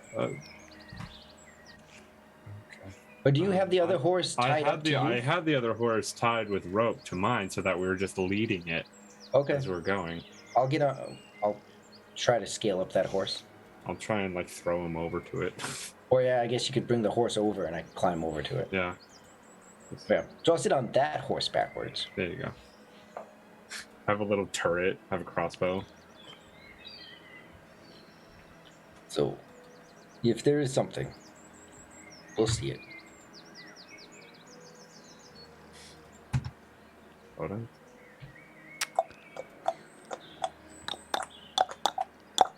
All right, so you turn your horse around. Everyone else? My horse is still facing the same way going He's forward. I'm just just turned facing around backwards. on the whole. Oh, I see. You're just looking back. I got you. All right. I have him like a boat to a one of those sliding. What are they called? I think you would tie up a horse to a horse. I think you're just leading the horse. You know what I'm talking about. What is that freaking called? As you Never turn mind. around Fine. Okay. and you look behind you, A raft. A raft? Doesn't to a matter boat? anymore. Okay. the rest of the party, these are dense grasslands. It's about mid-morning. The warmth of the Flyness sun is really beginning to beat down. The fragrance of the grass and the flowers and the trees all around, insects buzz. You see a pair of rocky outcroppings on either side as you move through these on horseback. You hear the sort of mutterings between Anaho and Rasmus as they follow behind. Elora still casting her glance behind a bit every once in a while, sure that she heard something from behind. Rasmus would like to keep his ear out for any sort of sounds of horses in the distance. Rasmus, you had an 18 on yours, right? Yeah. No horses, but you think you hear a subtle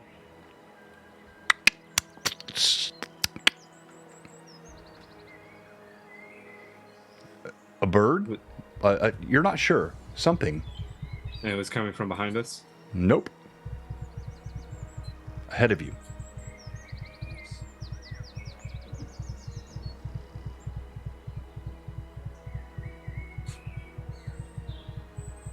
What is it, Rasmus?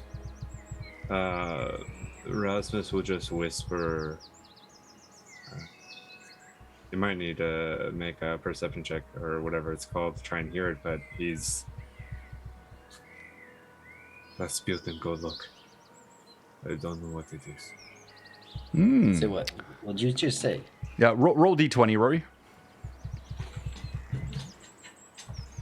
But seriously, what did you say, Josh? No. Roll d20. You're rolling to know if you heard what he said. Yes. Do I add anything? I got 15 on the die. Okay, yeah. So, yeah, and I know your perception. So, yes, you heard him refer, as though speaking to air, the name Rasputin.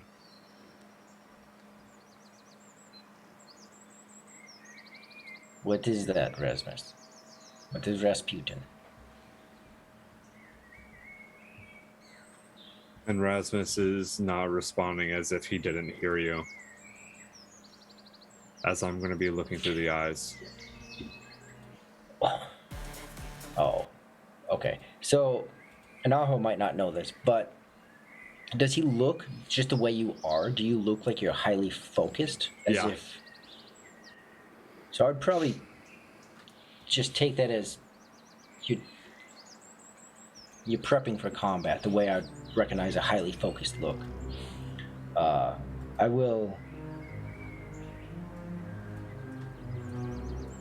turn around on the horse because he's facing forward and he's focused forward, and I will prep for the horses to move like faster. Rasmus, do we need to move? Do we need to go forward? Rasmus, answer me.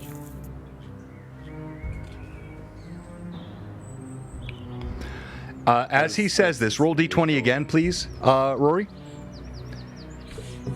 And I'm guessing Rasmus would be able to hear him at least. Yes, so you're hearing everything, yes. So the hand just kind of goes up as like a give me a second. When I see the hand, I'll stop. I got a 4. Okay.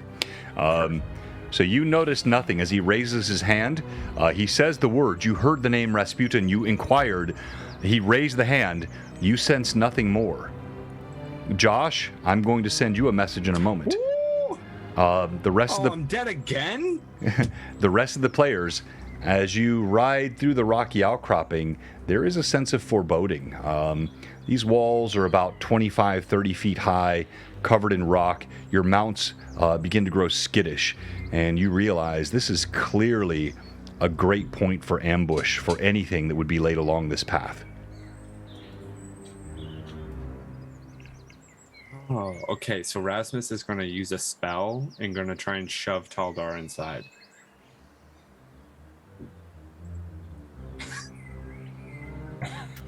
He's going to create a portal.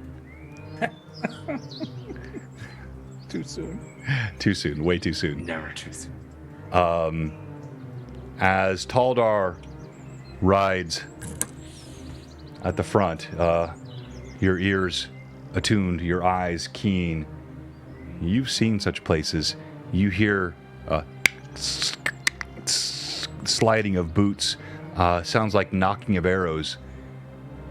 You look up around the walls behind you. Elora and Rasmus and Anaho still sort of focused ahead and behind. Rasmus, I'll send you the message in a moment. But you see 2 green heads, diminutive, pop up on either side of the pathway. You recognize the telltale signs of goblin ears, and you see bows. You hear others rustling all around. You realize you've ridden right into the center of an ambush here in the Eastern Flyness. And as you move in, it was unfortunate that Elora, with her 1, distracted the party. Otherwise, I would have given you a chance to see this in advance. That fumble on a nat 1 impacted the rest of the group. That's how I adjudicate this as a DM. And so you move right into this ambush. As some of you are looking behind, others looking around. With that, we go to initiative, and with that, we go to break. Our one and only break tonight here at Blue Box, and we've got our giveaways we'll talk about in a moment, including this incredible Pale Lord painted by Mike Disney, printed by DM Dingbat. Let's go. Let's get that. Come on. Work with me. Follow me. Here, I'll do this. I'll go to our battle cam, and that was from last week, so ignore that one. And let's go battle cam 2. There we go. And let me restart that. Hang on 1 second. Thank you so much. Thanks for all the gift subs. Thank you, Chris.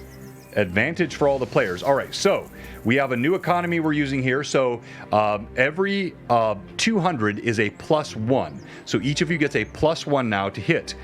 A total of +5 can get you an advantage, and you can use those. So if you get like, let's say 600 for an Aho, that could be a +3. You could use all +3 on one roll if you want to, or you can wait till you get 5, and then that can be an advantage for you. But this is the Pale Lord, painted by the Mike Disney. The entrails, you saw this earlier, poking out the bottom of this miniature. Only here on Blue Box, printed by DM Dingbat. So fun, so cool. This guy is our grand prize giveaway tonight. You will not get this anywhere else. If we get over 80 tonight, we're sitting close to 70 right now. If we get over 80, I will also give away Fizban's Treasury of Dragons, which I have here. It's a cool 5e book, one of my favorite 5e books. So let me pull that one up here. So if we hit 80 tonight after the break, I will also give this guy away tonight, Fizban's Treasury of Dragons. Fun stuff. Great job by the players. All roleplay thus far, but combat is pending, as you can see. Blue Box will be right back.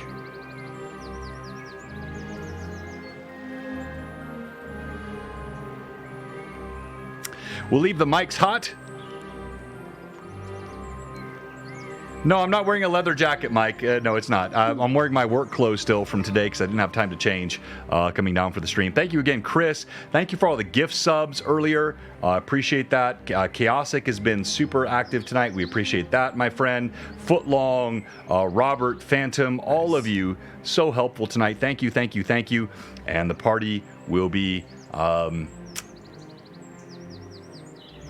they'll be in combat when we come back from the break. If you guys send hype emojis in the chat, John will unbutton another button. Stop it, Vivi. You're such a bad influence. I didn't say nothing.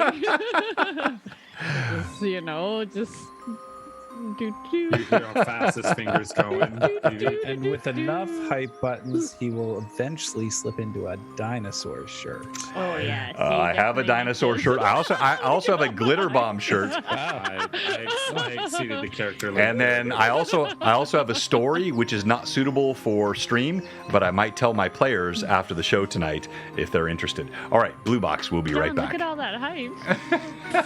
What? It's so hype, dude. It's like hype-ish.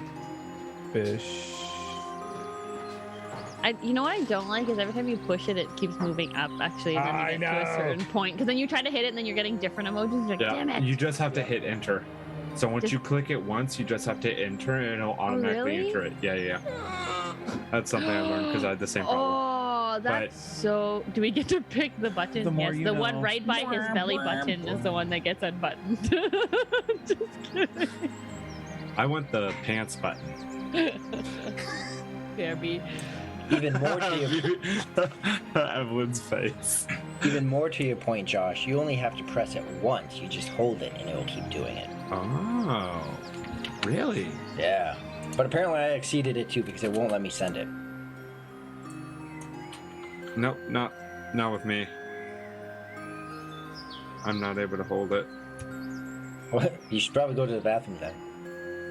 Oh, that, gosh dang it. Well done. Also, my stupid flight got changed. What flight? For BBC. When are you leaving? I was supposed to get in like Thursday afternoon. I'm now getting in like Friday 3 a.m. Ooh. Yeah, gotta love Spirit. Oh, yeah. It was the cheapest flight I could find. Yeah. What'd you pay, like $70, $80? No, I wish. Like 170. Really? For Spirit? Yeah. It was Spirit rough. usually is cheap, not inexpensive. I was so pissed off because I was so excited because I wanted to sleep over at John's, and now I'm not going to be able to. Oh, I love Zevia. Or What are you flying into Nashville? I don't know. I know Kristen's probably going to be the one picking me up because she's going to be in already. Okay. Well, if not, I think my hotel's like 10 minutes from the airport, 20 minutes from the airport. I'll just run to you because technically I'm not even allowed to bring any bags with me other than my carry-on. Yeah, that's what I do anyways. I mean, Why do you need more than that? Because I really wanted to bring my DM screen and such, so I'm just going to have to bring my super thin, like, usual DM screen. Gotcha. I need to make that one shot as well. Yeah. I have mine like that. You're not the only one. I already have mine all done. Yeah, of course, because that one's amazing. Like, we all know this. Well, I also realized that because of the choices that I've made for this one shot, that I needed to prepare really well ahead of time. It's not going to be What are you good. talking about? I don't understand. Only level 20 characters and stuff. Oh whatever. my gosh. How many wish spells do we get? None. Oh.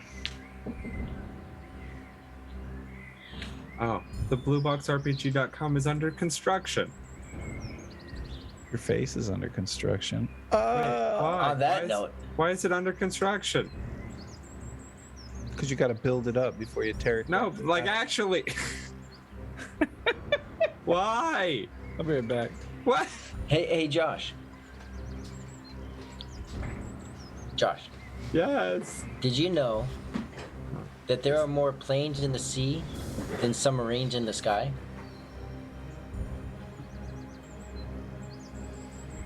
I didn't. That's plain to see, isn't it? Oh my gosh, dang it. That was really good. I'm really proud of you. Hey, Josh, Yes. did you know it doesn't matter in life if you're short or tall, fat or skinny, male or female? It doesn't matter because at the end of the day, it's night. Stop. But does anyone know the reason why the Blue Box RPG is under construction? Yes, I do. Because it's being worked on. Okay, perfect. That's Because all I I've need. got to That's get all with I Honeybee needed. Crafter, who is Danny's doing all that work for us, and I've got to get the logins again and fix that. I'll have it done by the con for sure. Cool. I was just trying to see who was who I've got for my one shot. Oh, go here. I'm gonna put the link in for Blue Box Con. It's actually on the tabletop events. Oh, You can see who's in your group. perfect. Thank you. Yep. Hey, John. Just search. Yes. Just go to Here it the is. events list, and then you can click you, and then pull up, and you can see your players. Yeah, totally. You're not my real player. Hey, John. Yes. You know the logo that's on the screen right now? The filled-in purple dragon? Uh-huh. Can you send that one to me? All right, so you're saying the background or the one in the middle? The one in the middle. Oh, yeah, that's my main logo. You don't have that one? I have the blue one. I don't have the purple one. Okay. All right. You have And- the fuchsia one. And the way the intro starts is it flashes back and forth. So that will let me cover it up. But right now what I did is I screenshot it and zoomed in, so it's all fuzzy. Okay. Yeah.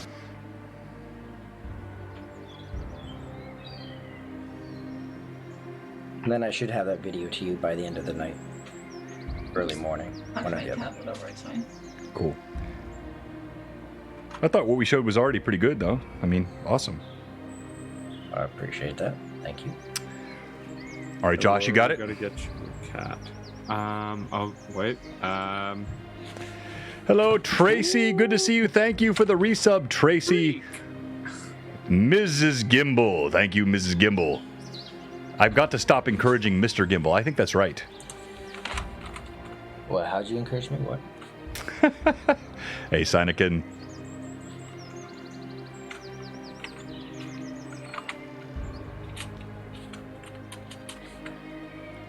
Right, Moose?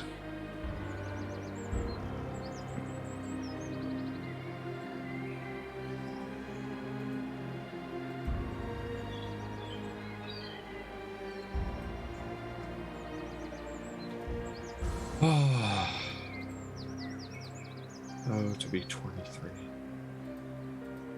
Life is hard.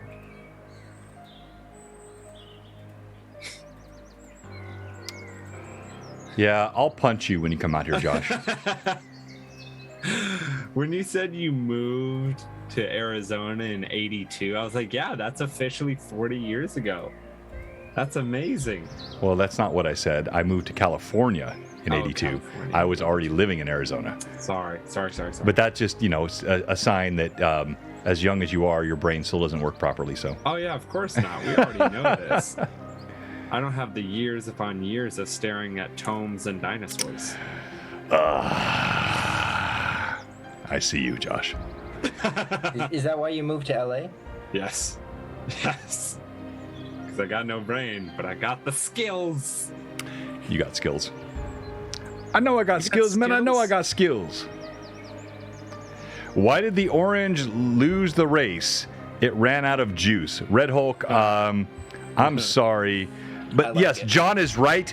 Red Hulk says that's one of my favorite new viewers. Red Hulk's been with us for a few weeks now, and he often says John is right, which is honestly the best answer. That's that's the answer key to our stream here.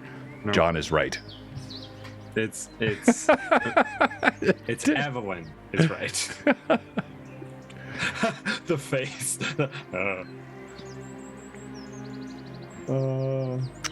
So Josh's next character will be what? Barbarian. Already decided. It's already decided.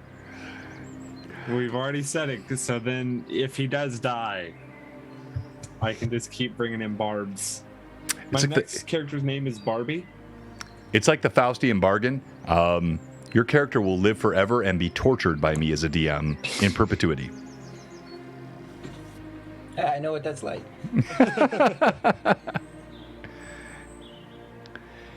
We're just waiting for Vivi to come back. Got a great giveaway tonight. Our Pale Lord from Mike Disney. Fizban's Treasury of Dragons. If we hit 80, we're sitting at 65. We'll probably get there, I think. I don't want to be too optimistic, but we could. And then we have Blue Box Con coming up in May.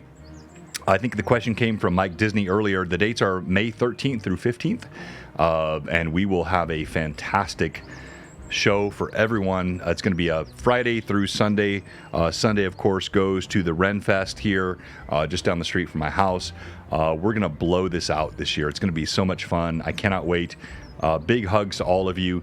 Sponsors growing, opportunities growing. Lord Gazumba, our good friend Jay, now partnered. His life is blowing up, and he's throwing some of that glory toward us. He's a great guy. Love Jay, and the community here is just so appreciative of all that you guys do. So yeah, guys, let's get everyone to BBC so we can have a full blowout this year, just like John said. Come on, let's go. Josh, I could be John just like staring daggers. I know what you're doing. Josh, stop. Where's Vivi? Vivi. There's Vivi. Rescue us, Vivi. Vivi. we didn't want to get back to you were on, and yes, blown out. It will be blown out. And here we go. Wait, what happened? We're having a full blowout at BBC. Why? Stop, Josh. Josh, stop. Stop. Josh just messaged me. Okay, thank you. All right, welcome back to Blue Box, episode 71, I think, of all the Greyhawk Awakening goodness, 15 of Book 2, and our players now traveling north on the road. I should pull this up. I don't have the map up here. While I'm pulling the map up, Evelyn, you know our giveaway tonight. Talk about our giveaway or our sponsors or whatever else you'd like to refer to as I pull up my map here. Anything you want to talk about at all. Exactly.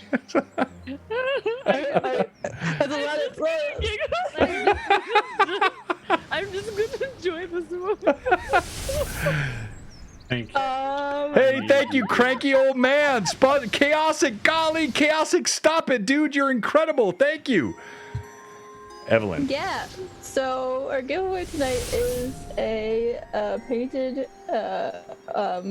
Pale Lord mini that was not only painted by our lovely sponsor Mike Disney, who is an amazing mini painter, and if you have not seen his stuff, you really should check it out because he is incredible.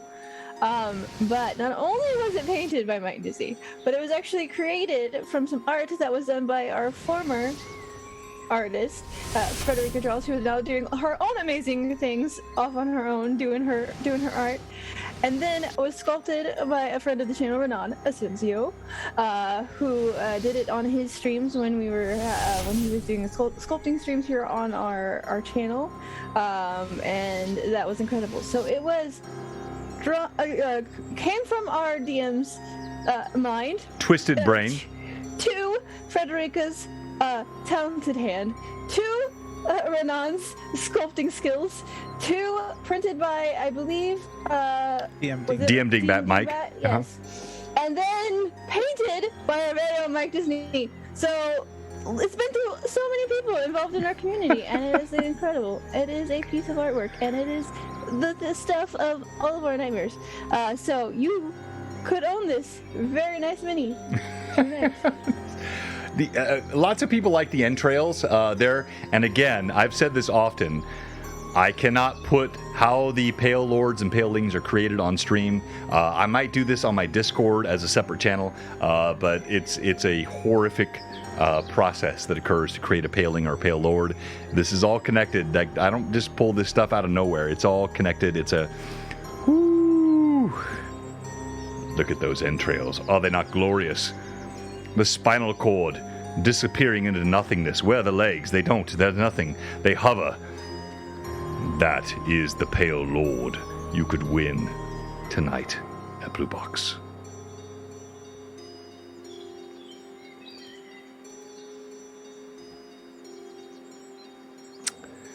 Josh, I'll start with you. I sent you a message. Yep. And no one else sees. No one else sees, right? No one? Nope. Nope. No one else sees a dark symbol slide up your arm and then back down, and you hear those words in your mind.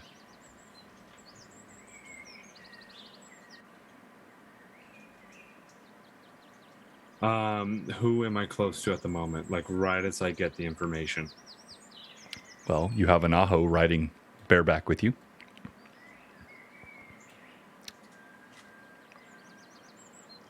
And in this moment, I had seen the green tops of ears, understood what's in front. Mm-hmm. Okay.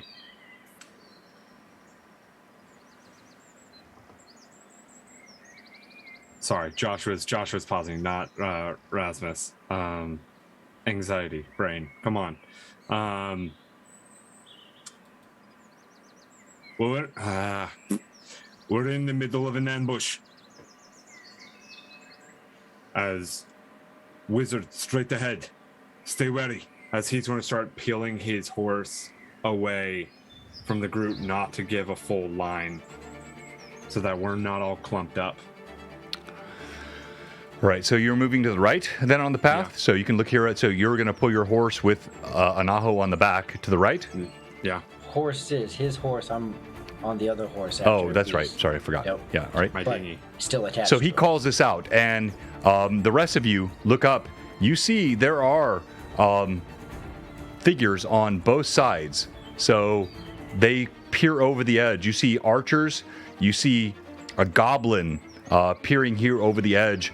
A bluish robe, a gnarled-looking staff, and it looks over the edge and pulls it out. Over on the other side, you see a slightly larger goblin with a bigger staff pulling over the edge, and there's another here archer on this side, and then there are rushing melee combatants here coming from each side, an ambush clearly here in the eastern Flyness, pouring over these areas, and it is initiative. Who won last time?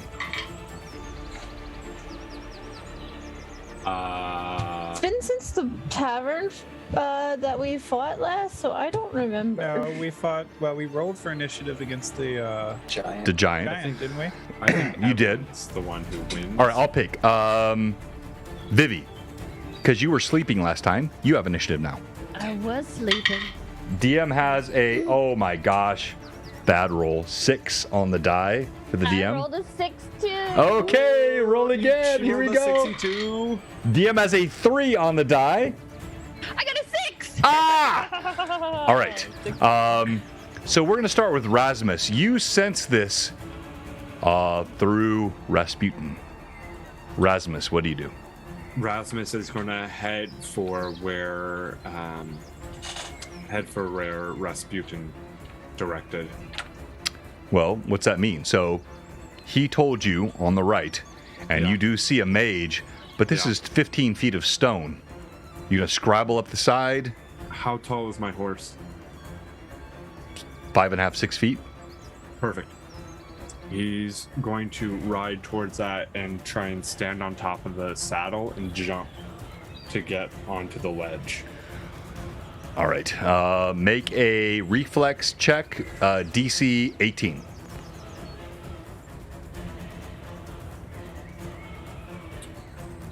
we go. And I'm going to be using my 1+1 that I've got. Oh, jeez. Got a great reflex, guys. You can use your +1s you got from the stream. Yeah, I said I was going to use it, but it was cocked on the first one. The second one was a nat 20. Oh, so you rolled advantage. No, it was landed. cocked. I got you. All right, so all right, so you grab the edge, you lift yourself up off the ledge, and you do in fact pull yourself up. Even as you see a goblin turn towards you, its green and vicious visage, and it holds out a finger with the staff towards your face. Let's go now back to the rest of the party. Taldar. All right. So, looking at the map, looks like there's 2 in front of me. Mm-hmm. All right. There's 2 directly in front of you. You see there's others up on the rocks on either side, but there are 2 at your level right there. So he's going to ride full speed at the 2 in front of him, and if he can, try and take a swing with his axe. Yeah, on horseback, that's easy because the distance is only, let me see here. That's not too far. Yeah, so I normally give 10 to 15 feet on horseback, kick it up 30 feet, right or left? So he will be taking a swing at the one on his right. All right, I'll give that to you. You spur your horse forward. You're also going to provoke an attack of opportunity. So you, as you rush toward this goblin, they scrabble back. It holds out a pair of blades. As you ride past, roll to hit. All right. And so while he's doing this, so as soon as he starts charging forward, you see the rage building up in him. And he will roll. I think I have a +1 available, so I'm going to use it. And that would be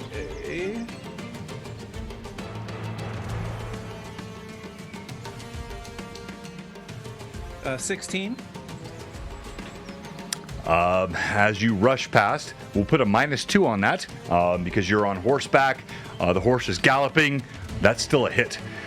So you pull your axe through. And that'll be 22 points of damage.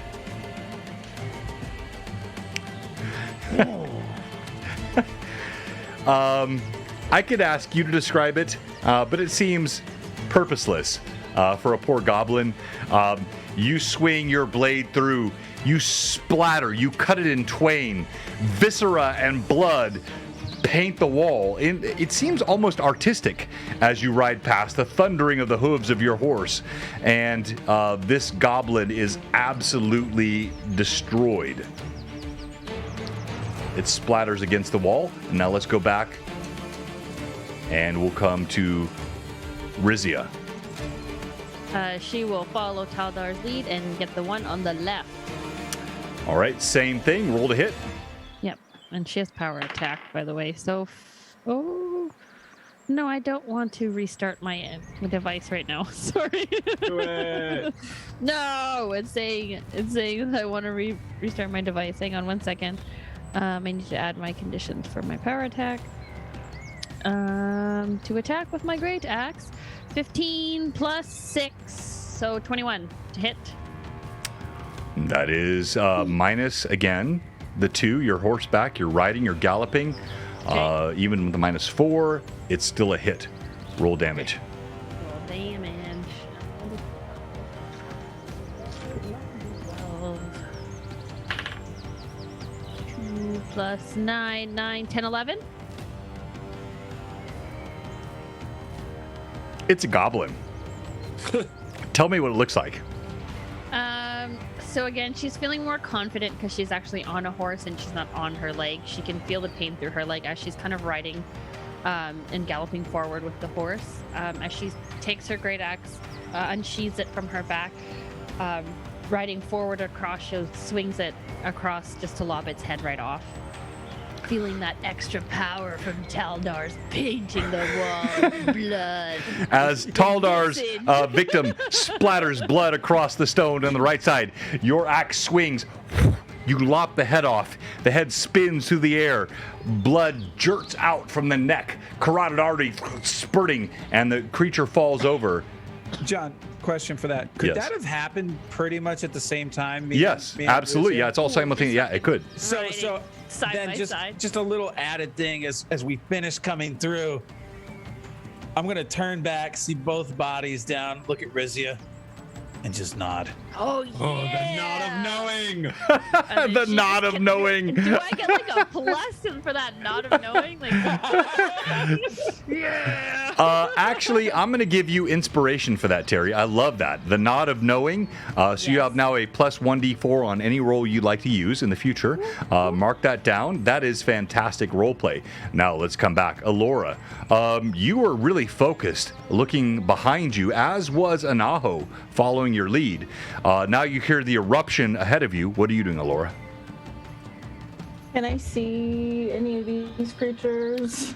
From your Hello? angle, so yes, On you can see. horseback? It's all simultaneous. You see Rizia and Taldar rushing forward. You hear scrabbling, bits of rock falling off the sides.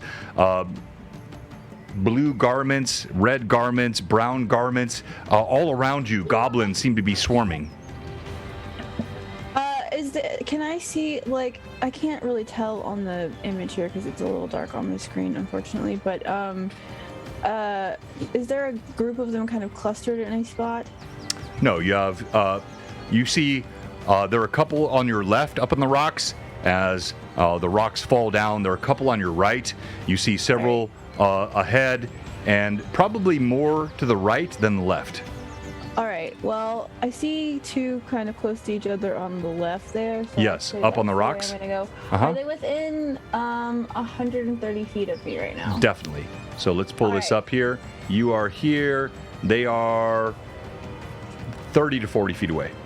All right, so from within her bag that also holds her chicken currently, she's going to also pull out a smaller container and take some tallow, brimstone, and powdered iron, and she's going to smash them together, and she's going to hold her hands kind of like in a circle, and she's going to cast Flaming Sphere right on top of at least the closest one, and it's a reflex save. All right, and the DC is? 17. All right, here we go. I'll roll it on the... I do like doing this sometimes on the screen here. So D20, and you don't know his bonus, but he's going to roll that D20 there. Not one, not two, right? Oh, no. Kill that. Roll them, kill him, go away. Don't care what you said. 20, here we go. And the roll is...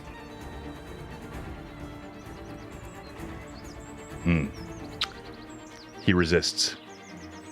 Okay, So well, n- he takes half damage then. Yeah. All right. What's the damage? And then, so he will take 4 points of damage. And right now, the Flaming Sphere is sitting on top of him. So if he doesn't move, he will have to make that save again. Okay. All right. Your flaming sphere bursts around him, and he darts out of the way, but it still singes. And it will last for, the sphere will stay for 3 rounds. Right. Anaho. So I would actually be below Rasmus, right? Because our horses were connected. Right. But he leapt off his horse. Right, but both horses are still there with me. Yes. Yeah.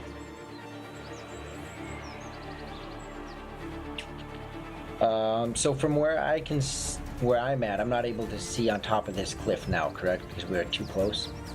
Yeah, and you're short, so you see I him could leap see up. to This the is left. your view here. Can you see on the screen? So you see him scrabbling up. You hear sounds. You can see Taldar and Rizia bursting forward through the gap, but you can't see what's atop those. Would I be able to see the ones on the left, being I'm at an angle? Yeah, and you see the fire bursting out of Elora's hand atop. So I will go ahead and take a shot at the closer one, the front one, with my crossbow. The one that was just hit by fire? Yes. All right, roll to hit. And when the horses are together, are they, like, is it, when you strap horses, when you connect them, is the reins actually tied together? Or No. are they able to No. dislodge easily? No. Yeah, they would be saddle to saddle. You're not going to hook a rein to a rein on horses. Okay.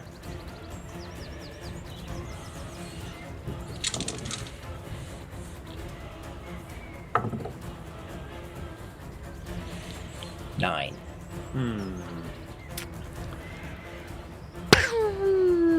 Goes awry, clatters against the stones, and does not strike. And now, Am I able to, when we were approaching this area, did we see that this valley or whatever, that there's hills, or is it all rocks? it's all rock. It's all rock. Oh, yeah. Well, I'll stay. Yeah, I'll stay there. Yeah? You sure? No, not really. You can take 15 feet of movement if you want to move. You can. Oh, please. Yeah, whatever. I'll grab the reins. I don't know if my feet are long enough, my legs are long enough to make a horse move, but I'll grab the reins of my horse and pull him loose or whatever and try to move forward to get out, because I don't want to be in between these two cliffs. Okay. All right. So you kind of put your heels to the horse and you're trying to move where? Forward. So the horses are still connected, so you can pull that off if you want to. You can pull the rope off the horn of the saddle of Rasmus. Is that what you're doing? His or mine, if I can dislodge that quick enough and then move forward. Roll d20. Just don't roll a 1, please. It's not a hard. It's a pretty easy thing to do. So. You're the wrong person. I got a 3. Okay, that's fine. It kind of catches a bit, but in desperation, you pull it away, and you do manage to pull your horse separately. Now they go. Rasmus, as you scrabble up, the whisperings of Rasputin are in your ear. But the goblin mage that stands atop this rocky outcropping pays you no mind. His attention is on Taldar. He holds out his staff, and he casts some arcane spell.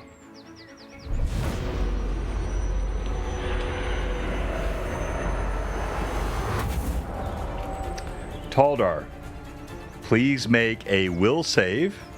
Oh. DC, hold on, let me pull it up here. DC 18.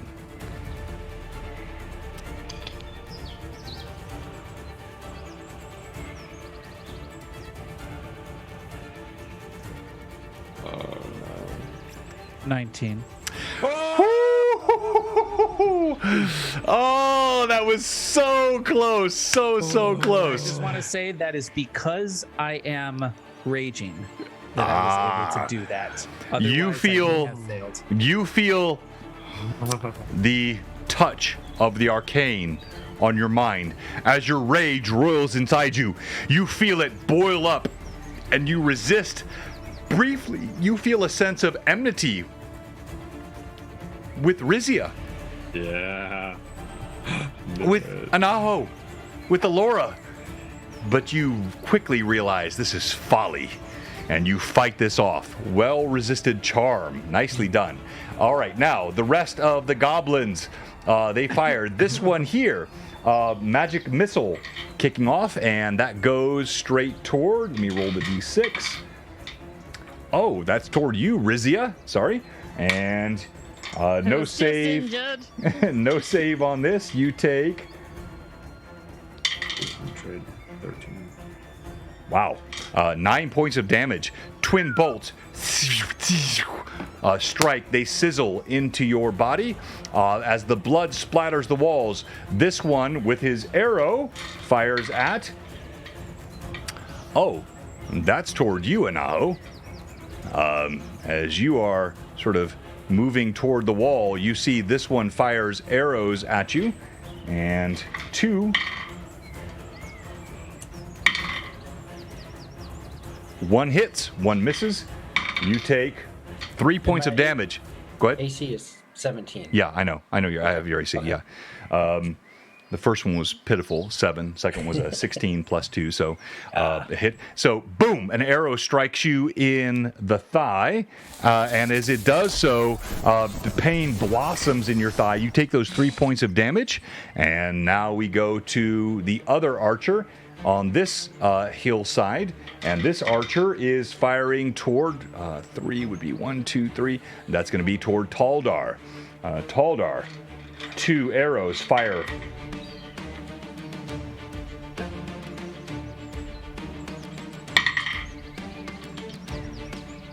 Almost fumble, but did not confirm on the fumble. It's a 1, and the second roll is an 18, so no fumble. The second roll is... you see one arrow thunk stick in the dirt. Horrible shot. The second one bounces off of your armor and scatters into the distance. And now we go to initiative. Second round. And you won last time, so here we go. DM has a 5 on the die. Ooh, I have a 4. Dismissed. I think we have an initiative bonus that we could use. We do. We do. Yes. You have to declare that in advance. No, you said we could use it after. Did I say that? Yes, you have done that multiple times. I keep trying to change it. Sorry. All right. Yes, you can. Go ahead. Okay, so we'll use it then. So we'll roll again. All right. Roll again. No, that's just you just No, you just add +2 to It's a the. +2. So it's a Wait, who gave that to her? I didn't see that. I'm looking for it right now. Hold on. Red Hook says John is right. Thank you, Red Hook. John is not right. Sorry, two-time veteran. Is that who it was? Yeah, they redeemed +2 to group initiative once per combat. 15,000 Yep, there it is. of their Oh, bits. and Fraley did too. Fraley Oh, I redeemed thought so. +2 to group initiative once per combat, 15,000. Yep. I thought so. Taryn, Chat has spoken. Taryn, Patrick, I thought you loved me. So much. I thought you were my friends, and you are clearly not. Therefore, one of us has been used. Party has advantage, and let's start with Rasmus. You scrabble up the hill. You see this mage. He's got a staff. He's pointing toward Taldar. Does that mean I get a plus because he's facing away from me? No, you're not flanking. It's kind of side to side, so he sees you come up. That makes sense. Okay, then I am going to pull my hand around myself. Actually, no, I won't do that yet. I'm going to pull my shield out with my swift and pull and swing my longsword at this little gobby, if you'll allow that. Yes, I will. Okay. Come on. Let it hit.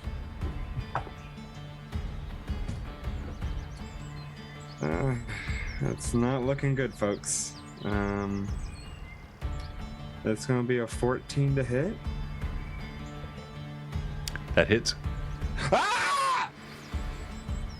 You leap up the rocks. You scrabble. Bits of rock fall behind. Rasputin crawls back from whence he came. You leap forward with your blade. The goblin mage is still focused on Taldar. You strike his side. Roll damage. Max damage. That's going to be 14 points of damage. Yeah, you slice your blade along his ribs. You open up a fountain of blood that spurts out, but he does not fall. This is a powerful mage. He staggers back, his eyes turn toward you. And now we go to Taldar. All right. Your horse gallops past, so let's give you... You're not going to stop immediately, so do another 10 feet. And as you turn, you see Rizia galloping past with you, blood splattering the walls, these two fallen. But you can see there are others atop the hillside.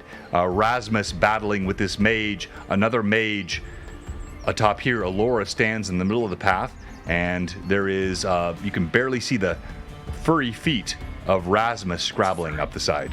What? Am I able to see if there's a way around and up from where I'm at? I mean, I can see it here in the picture, but can Taldar see it? Which side? So you're right, you're left.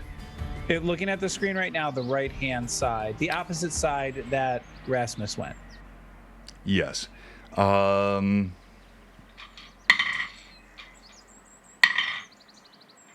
d20, please. All right. And add your survival skill, please. Oh, okay.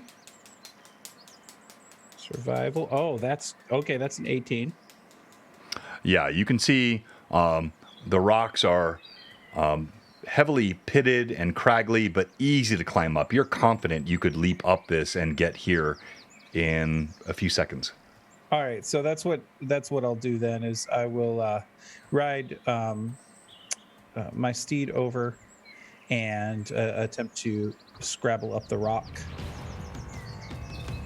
All right, so your steed, roll dex, please. Under your dex. You slap your horse forward. Yeah, I rolled a 4, John, so I'm pretty sure that's okay, you leap off the horse. You grab onto the rocks, and in moments, you are atop the rocks, moving quickly with power. You even did this with one hand, your axe in the other hand. And you can see there... you can see there is an archer atop this hill and a mage, both focused on the party. They're not even paying attention to you. So that's your full round. I'll give you another 15 feet of movement, and I will roll for them. Oh my gosh, I am not rolling well tonight. They have no idea you're coming. They are ignoring you. So you will have just a few feet to move next round, and they will not see you. Now let's go to you, Rizia. Same thing, you gallop past. You see Taldar turn his horse, gallop toward the right. What are you doing? How many are on the right, though, that I can see? You look up, it's tough to see. I mean, there's rocky areas here and trees. There might be 2, 3, 4, you're not sure. You see a couple on the other side. You see Taldar go to the right. It's the chaos of combat. You're not sure. I would have gotten a nod of knowing. After receiving the nod of knowing from Taldar, she feels confident she will try to go up the left if it's possible. All right, same thing. Roll your survival check, please. Okay. This is a tougher area here. More steep outcropping on the left side. Not as easy to scrabble up. As you can see there, the visual is exactly accurate. On this left side, much more sheer surface. Your roll 16, was? 16 plus 5. 21.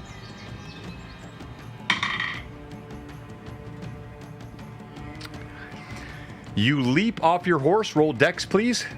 Oh, great. So you're rolling under your dexterity, hopefully. So I'm rolling below my dex, right, correct? Right. Okay, so let me get my shitty dice out. Okay, I rolled a here. Okay, you leap off your horse quite dexterously. Unfortunately, the rock begins to break away. There's some more scale here. As you grab it, bits of shale and areas pop off. But your roll was good enough to maintain steadiness. You don't get atop it, but you are grabbing on the sides of the rock. That is your round. Now we come back to Elora. Alright, so Elora is going to shift her flaming sphere right back on top of the goblin as her movement action. All right, and his DC again is? 17 reflex. 17 reflex. I'll roll it on the screen here. I like doing this sometimes. It's fun. So here we go. D20. One of these. Drag it up. And I rolled a 19. He ducks aside. Half damage. Still half damage. Yep. Whoop. In the tray. Woohoo! That'd be 7 points of damage at half damage. And then for my action, I am going to cast Spark Skin on myself. Your second blow, he ducks aside. I would like you to describe his incendiary moment of last living, please. Yeah, so as she kind of rides forward and casts Spark Skin on herself, or not rides forward, but kind of turns forward to cast Spark Skin on herself, she just sees the flaming sphere roll as she kind of commands it at the same time and watches it kind of just consume him as it rolls over him. The goblin here with the bow, he ducks aside as the flames blossom up. And yes, you have absolutely burned this goblin to a cinder.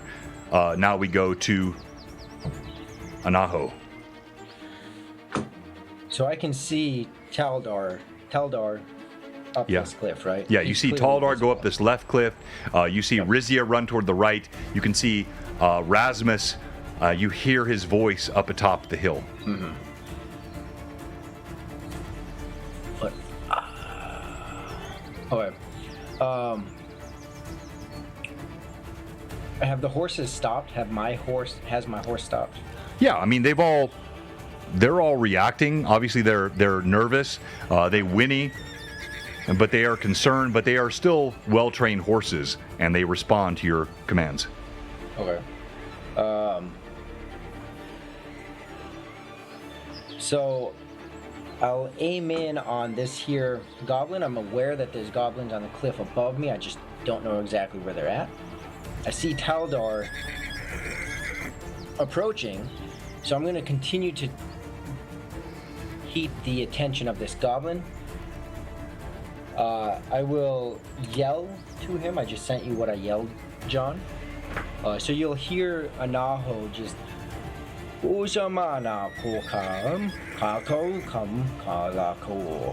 as he fires his crossbow at the goblin. Loud enough so any goblin in the area would be able to hear it.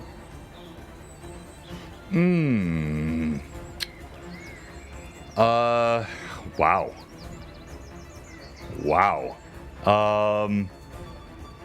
Josh, roll D20, please.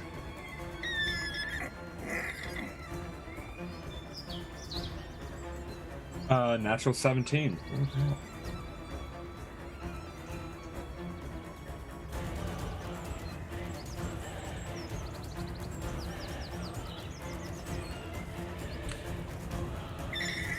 This luck has come since I beat Evelyn last week, and last week into D20 off.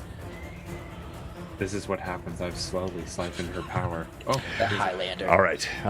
And so as you say this, you're doing what again, Anaho? I say it to grab any goblin's attention, but I fire my crossbow at the one that Taldar is charging. All right. Roll to hit. Please. This one right here atop the hill. John, I sent you a message on Discord. All right. Thank you. I got messages everywhere. I can't keep up with all of them. So many.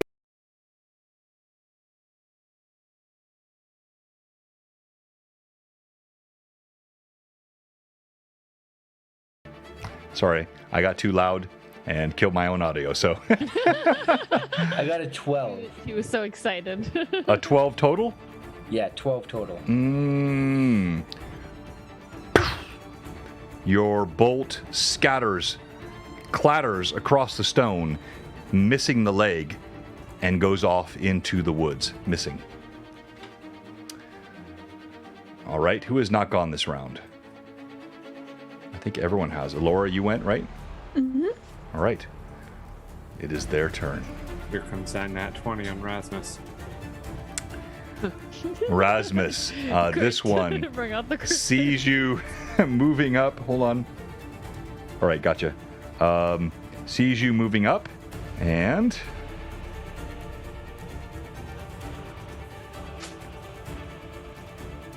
This will only hurt for a moment. Yeah, seriously. You wanted to live. Start rolling up your stats. I'm just making sure I have the spell correct. Hang on. We're at 75 viewers, so close to. Did I say 75 or 80? What did I say for the?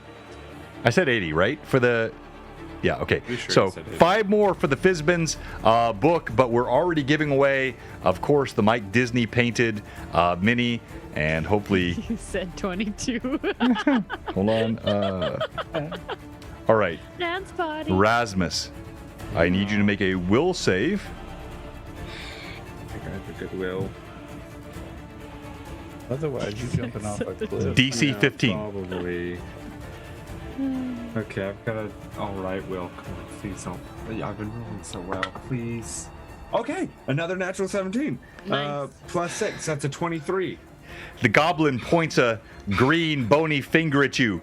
You feel a bit of somnolence begin to affect your mind. Again, you resist it by will and are not affected.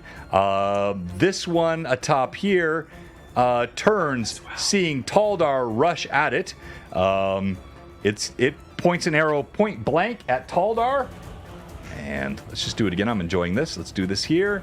And let's see what happens on the die toward Taldar.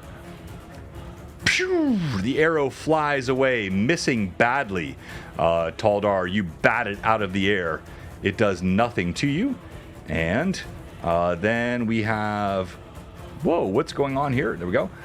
One more with... Pull that up. I got it. One more here with the arrow as it sees Rizia popping up. And it's going to roll to hit.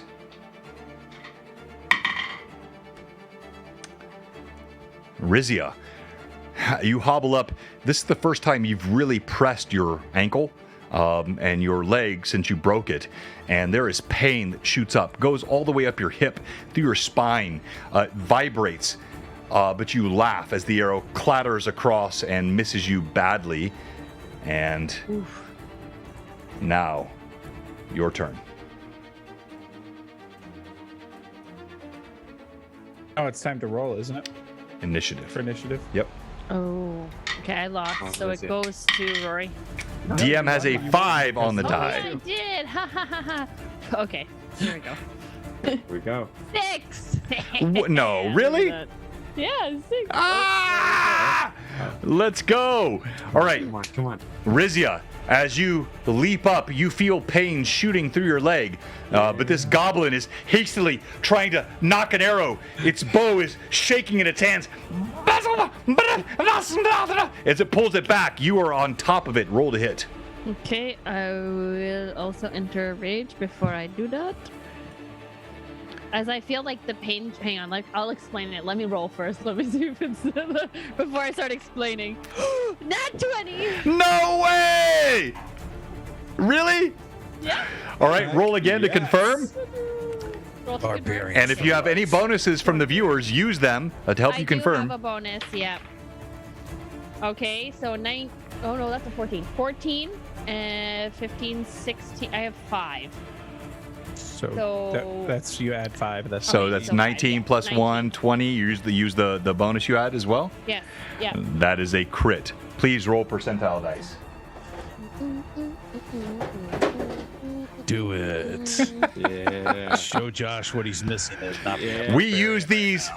We use both the Blood Wild dealing so tables much from damage. Steve, and then we use the Tim, Ever Mysterious Tim crit tables here. And what's your percentile roll, V? 87. No way! 87? Yeah, that 87. Did I mention this was a goblin for crying out loud? All right. She doesn't have You any know what? knowledge. I was gone last time. I was healing. That goblin's so old, they go. All right. So that is going to be a level 13 crit. And at 13. The melon be with you. Goblin I'm jelly. totally stealing that. All right, so I'm gonna read what happens, but I want you to tell me what it looks like. So I'm gonna tell you what the crit table says here. It's a level 13 crit on these tables. They're glorious. I love these deadly crits. They work against the players as well as for them. And it says, your opponent's arm is severed cleanly at the shoulder, resulting in gouts of blood pouring forth from the ruined arm and shoulder. There's a stump now, causing death within 5 turns, except it's ×3 damage, so it's not even going to be a question. You have slain this for sure. And your opponent falls immediately unconscious in a twitching heap. Now, that is what I've read. You tell me, Vivi, what does it look like? Okay, so as Rizia has been out of combat since last session or 2 sessions ago, as she kind of fell down the first time, feeling a little bit defeated. She, if we remember back, she had looked at Taldar and told her to leave her behind. Taldar told her no. And with Taldar's aid back in the farm, and again with the Knot of Knowing, after, taking out a round and having to sit back behind, she was kind of feeling a little bit discouraged, but with that Knot of Knowing, she kind of gets that empowerment from Taldar as almost like an older sibling, as a brother, sees him rush up, and she takes the lead and follows suit up to the other side. As she comes up, she swings her axe out, the pain shooting up and down her leg. She powers through it, chopping off his arm, and then leaning back and kicking him off that hill with her bad leg, again booting him off, but she could still feel that pain that shoots up her leg again, up down to her hip, up to her spine, as he falls to the ground. Off. Blood fountains in the air. His arteries severed. It splatters all around. It seems like everything slows down. The Nod of Knowing from Taldar has changed all. While the pain shoots up your legs, the glory, you are splattered in the blood of your enemy. Even as its artery sprays across your chest and up your face, it feels like war paint to you. This is life. This is glory. This is what the people of the North were meant for. Rizia, you rejoice in the blood of your enemies. And that's where we'll end tonight. Thank you, everyone, for watching us here at Blue Box, and it was a fun show tonight. Great job by all of our players as they now move quickly to the north across the lands of the Flyness, battling the curse of Drax, the invulnerable, the animus, which drives all that happens in Relastra. The Fiend Sage has placed a curse with him on this party, and thank you so much, everyone, popping in the chat. We appreciate that. Let's go quickly to our giveaway, which I don't think we hit 80. So It's sitting at 80 right now. I'm seeing 73. You see 80? Did we hit 80? 80 on my screen right now. We hit 80? Yep. We see hit 80 as well. Let's go. Okay, we'll do it then. All right, so we have 2 giveaways tonight. Don't leave us. We have the first ever Pale Lord, painted by Mike Disney, printed by DM Dingbat, architected by Frederica Draws, and dreamed up by your own friendly DM here. And this guy is what you see here. You cannot get this mini anywhere else. If you win this, go ahead and contact me. I'll tell you how to play this in your campaigns and what this creature can do. It's not working very well on my camera here, but trust me, it's awesome. And you can only get that here on Blue Box. And then we'll also do the Fizban's Treasury of Dragons. So let's start with that. Can I quickly do my MVP before I leave, John? You absolutely must, because I know it's your early night. Thank you, Vivi. I appreciate you being with us, and I know it's a tight night for you. So go ahead, tell us why you should be Stream MVP. Rizia should be Stream MVP for redeeming herself for being injured last one. Again, just more RP with Taldar. I think the bond with her and Taldar is more, she's seeing him more as like a sibling, an older sibling, looking for acknowledgement and just reassurance a lot of the time, to trying to push through even though her leg is injured, to prove to Taldar that she can make it on her own. After the last battle, she had said to leave him. He said no, so it's kind of been giving her some extra gumption to push through. What else did I do? I don't remember. I forgot already. You did lots of good stuff. I don't know. I'm tired. Double kill with Taldar, and then following suit, and then her epic crit on the Gobbo. She is in singeing pain, and she's just gonna boot him off the damn hill. All right, so she's like, eat it. All right, so we will put this in the chat. First one is exclamation point. Let's do dragons for Fizban's Treasury of Dragons. So DRAGONS, dragons, exclamation point, dragons in the chat, and I'll create that in my Nightbot. Keyword exclamation point dragons.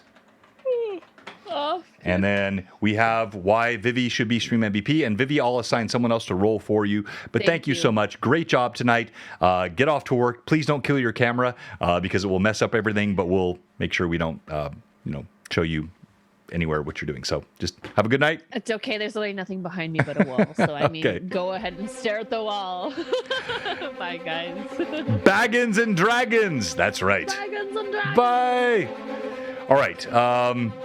So I'm at 80 now as well. Thank you so much. All right, so type exclamation point dragons. We're giving away Fizban's Treasury of Dragons. We'll do the grand prize here in a moment. But thank you so much to all of our viewers. Many gift subs tonight. Now, I don't think we had too many followers, so I've got to believe among the 80 viewers tonight, right now, there must be some of you who have not followed yet. So we have one question for you. If you're watching and you have not followed, if you're a follower who has not subbed, if you're a sub whose sub has expired, we have one question for you here at Blue Box. What are you doing? Come on, give us a follow. I want to see one. Give me one follower, please. I haven't seen one tonight. I've seen all the subs. Is everyone on already following? We have no new people lurking that want to follow. Come on, I see many of you. I don't even see. I'm looking at all of you. I see all the users. Somebody has to follow. Come on. You can do it. And refollow. All right. There we go. Lord Coyote's sub. That's not following. We appreciate that, Lord Coyote. Thank you so much. Hey, we'll take it. Yeah, we'll take it. We'll take it all. All the support. It means a lot. I like growing the channel. Renreb, thank you so much. 5 gift subs from our good friend Renreb. By the way, his 5,000 bits saved Alcott and the party on Sunday 2 weeks ago. Appreciate Renreb and all he's done. Dixie Doodle, thank you for the sub. All right. 3, 2, 1. We're going to do our giveaway here for Fizban's Treasury of Dragons. I love this book. Such a great book for 5e. And the winner of this is 5, 4, 3, 2, 1. And it is Love the Healer. Love the Healer. Are you still with us? You've never won before. I don't think. I've never seen your name up. Love the Healer. Love the Healer. Are you here? Love the Healer. I want an apron that says that. It's like Kiss Yay! the Cup, but instead it's Love the Healer. Love the Healer. You are so. Well, you won. So pop in our Discord, and I need your mailing address and your full name. Hello, Esther. Beautiful girl. So Love the Healer, you have won Fizban's Treasury of Dragons, a great giveaway. But now it is time for the grand prize. The Mike Disney painted Pale Lord. We've already heard Vivi's pitch on why she should be Stream MVP. Let me go back here to my Nightbot giveaway and change the keyword. And now it will be... Hang on 1 second.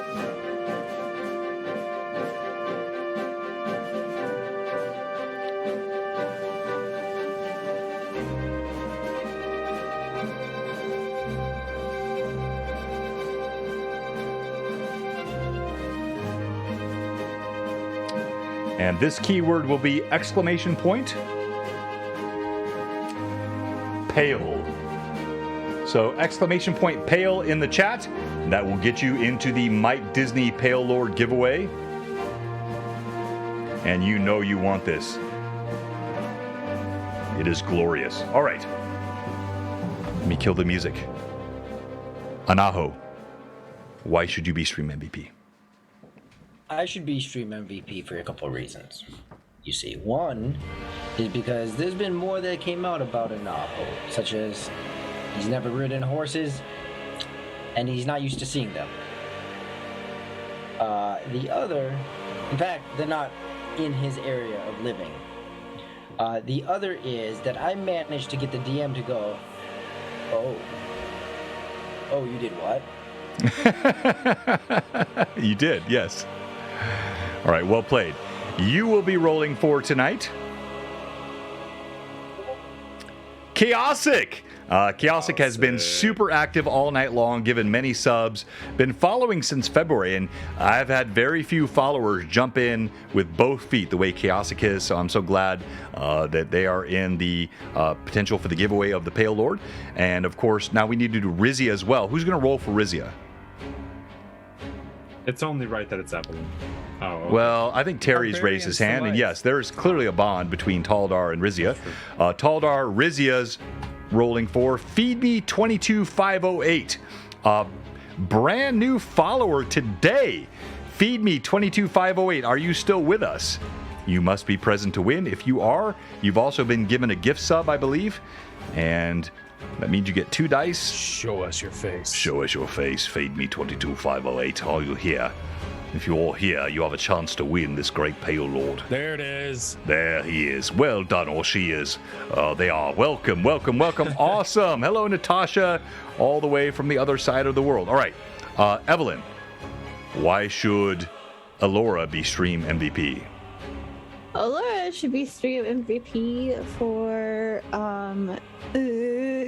passing a little bit of shade to the family for not telling us that there was a giant, and they knew that it was a giant, and telling them to take better care of their trees, and then just the RP with the horses and Anaho in the barn, and for incinerating a goblin. Well done, well that's what I done, got. well done. Chicken. You have a pet I'm chicken? having my pet chicken. All right, you are rolling for Fraley, Patrick. Wait, Patrick, you're no longer a sub? Patrick, you let your sub expire? How is that possible? Patrick is my good friend. He would never let his sub expire. John, you know what that means? That means we have failed him. That means us, as the community, have failed him. We're sorry, Fraley. What are you But doing? Also, it's a furry chicken, just so everyone understands. It's not a feathery one. He's a sub. Show us that D4. He's not showing on Nightbot as a sub. That's weird. Yeah, if you look in chat, 16-month subscriber. Yeah, all right. Well, I think he's making it up. I'm teasing. All right. So you, Rasmus, why should you be Stream MVP? Rasmus should be Stream MVP for collecting feed for Mr. or Mrs. Chicken. Chilling outside, just waiting for the group. Helping Anaho, trailing him behind as a little buoy. He's my buoy boy. Or buoy man, since I found out how freaking old he is.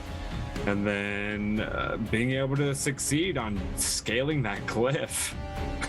And my rolls tonight weren't absolute poop. So, I mean, Rasmus. And you've now survived, what, 4 or 5 episodes with Rasmus? Yeah, next episode's it. If I can survive next episode, then that's it. Like, that Rasmus might be permanent, but we'll see.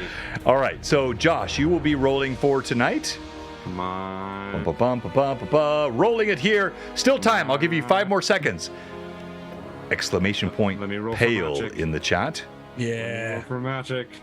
Yeah. Exclamation I'm point feeling pale. magic. Give you a little more time. Come on, I'm going to roll Magic. this in Come 5, on, magic. 4, 3, Come on, Daddy Magic.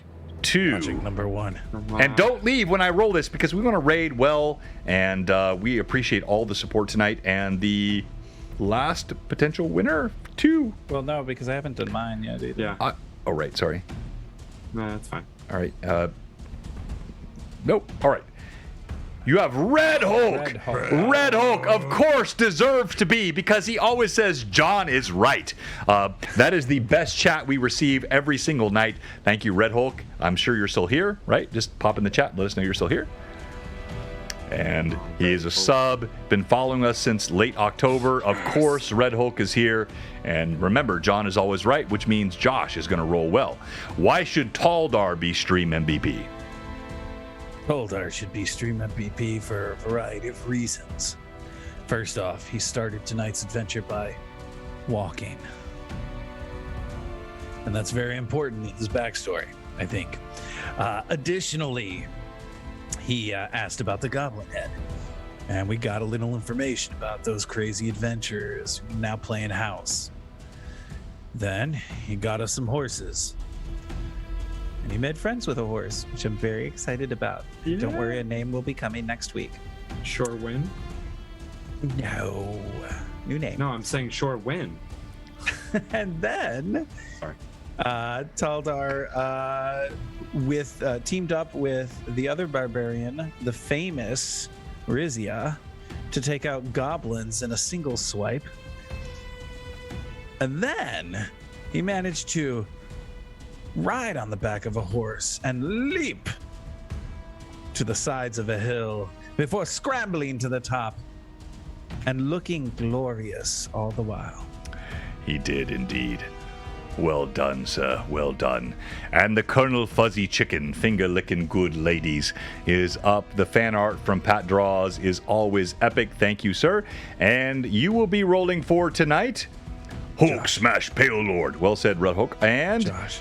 Scott, Obsidian Risk. Okay. You got Scott, and thank you so much. Scott has been super faithful follower, friend, following us since March of 2021, so he's past a year now. I don't see that he's got the sub icon. Maybe my Nightbot's just struggling, because I thought he was subbed. He's got sub. Yeah, okay, weird. My Nightbot's doing weird stuff. All right, so let's go quickly around, and we'll start with you, Anaho. Make your roll, please. Who you rolling for? Sub, right? Yep. It's stream MVP. Don't forget to vote. Vote for Stream MVP, top right-hand corner. They get 1,000 experience points. 14. All right, and that was for who? Chaos. All right, Chaosic, you have a 14. Let's go to who's rolling for Vivi? That was you, Taldar. Go ahead and roll for Vivi. Yep. Okay, this is for Feed Me. It's for Feed Me. Here we go, Feed Me. First roll's a 10. Second roll is a 16. Oh, Feed Me takes the lead over Chaosic. All right, let's go to you, Josh. We'll come back to you, Terry. Yep. Okay. I am rolling for Red Hulk. First roll is a 15. So close. Second roll. So close. Here we go, Red Hulk. Come on. 4. Ah! My luck is over now. All right, Evelyn. All right, so Esther and I here are gonna roll for Fraley. Oh no. Let's go, I'm Freely! gonna roll my die first, and then she's gonna roll her die. That's not even fair. Wow, Rizia is crushing the MVP vote. You roll yours. That's a 14 from Esther and a 19 from me. So that 19 was for who again? Dang it. That was for Fraley. Fraley. All right, Fraley with the 19. Now back to you, Terry. All right, Obsidian Wrist. First off, I want to apologize. Feed Me. I tried. I had you in the lead, but there's nothing much It was I so could do. close. So First close. roll is a 6. It's terrible. But you know what? Our second roll is going to be our ducky die. Here we go. Let's Ducky do it. dies are always lucky. Let's go. Here comes the floater. Is also a 6. Oh, Fraley! Patrick wins the Pale Lord. And we will do more of these giveaways. I have a couple more here, so this will not be your last chance to win one of these. I want to see these proliferate in all of your streams, but we appreciate all of you guys tonight. Thank you so much for all the support. And you still have time for the stream MVP. Holy smokes, this is one of the biggest blowouts I've ever seen. Yeah. Oh, it's a good one. Yeah, Rizia wow, deserves it this Rizia. week. I think Taldar is coming up close though. No, Rizia Yeah. deserves it. Got 14. Come on. She knew exactly how to use the Knot of Knowing. She did. That's true. Not everybody can do that. True. And does our inspiration carry over, John? yes. Okay. If it's viewer granted, we can translate to XP. If it's DM granted, that carries over. No XP translation happens. That goes into the next stream. That's fine. And still become 3, XP. 2. Oh my goodness, this is one of the biggest blowouts I've ever seen. I'm sorry, what'd you say, Evelyn? I said, while we're in combat, everything carries over until Right. combat ends. Right. That's been the rule. Rizia! She is the winner with 19. The closest next was 4 for Taldar, 3 for If we Elora. just get rid of 2 Rizia, for then it's a nice fight between 4 of us. well done. We're going to rate our friends at Careful Cantrip. Blue Box, we'll be back tomorrow night. We have John, Demon Goond, Tailspire Wizard. He's showing us the Death House. Josh, have you seen this? It's Curse of Strahd. They have all the Curse of Strahd stuff built out now in Tailspire. He will be joining us tomorrow night, showing us the Tailspire build for Death House, how to unfold it as a GM, how to use all the plugins. So it's going to be a fantastic night tomorrow night, Wednesday. And then next week, I got some really fun stuff planned for our Lore Masters Arcanum next Wednesday. We'll see you Sunday back for our Rune Lords campaign. And with that said, Blue Box rating Careful Cantrip in 3, 2, 1.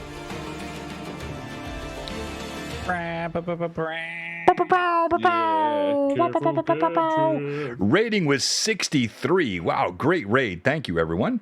And Blue Box.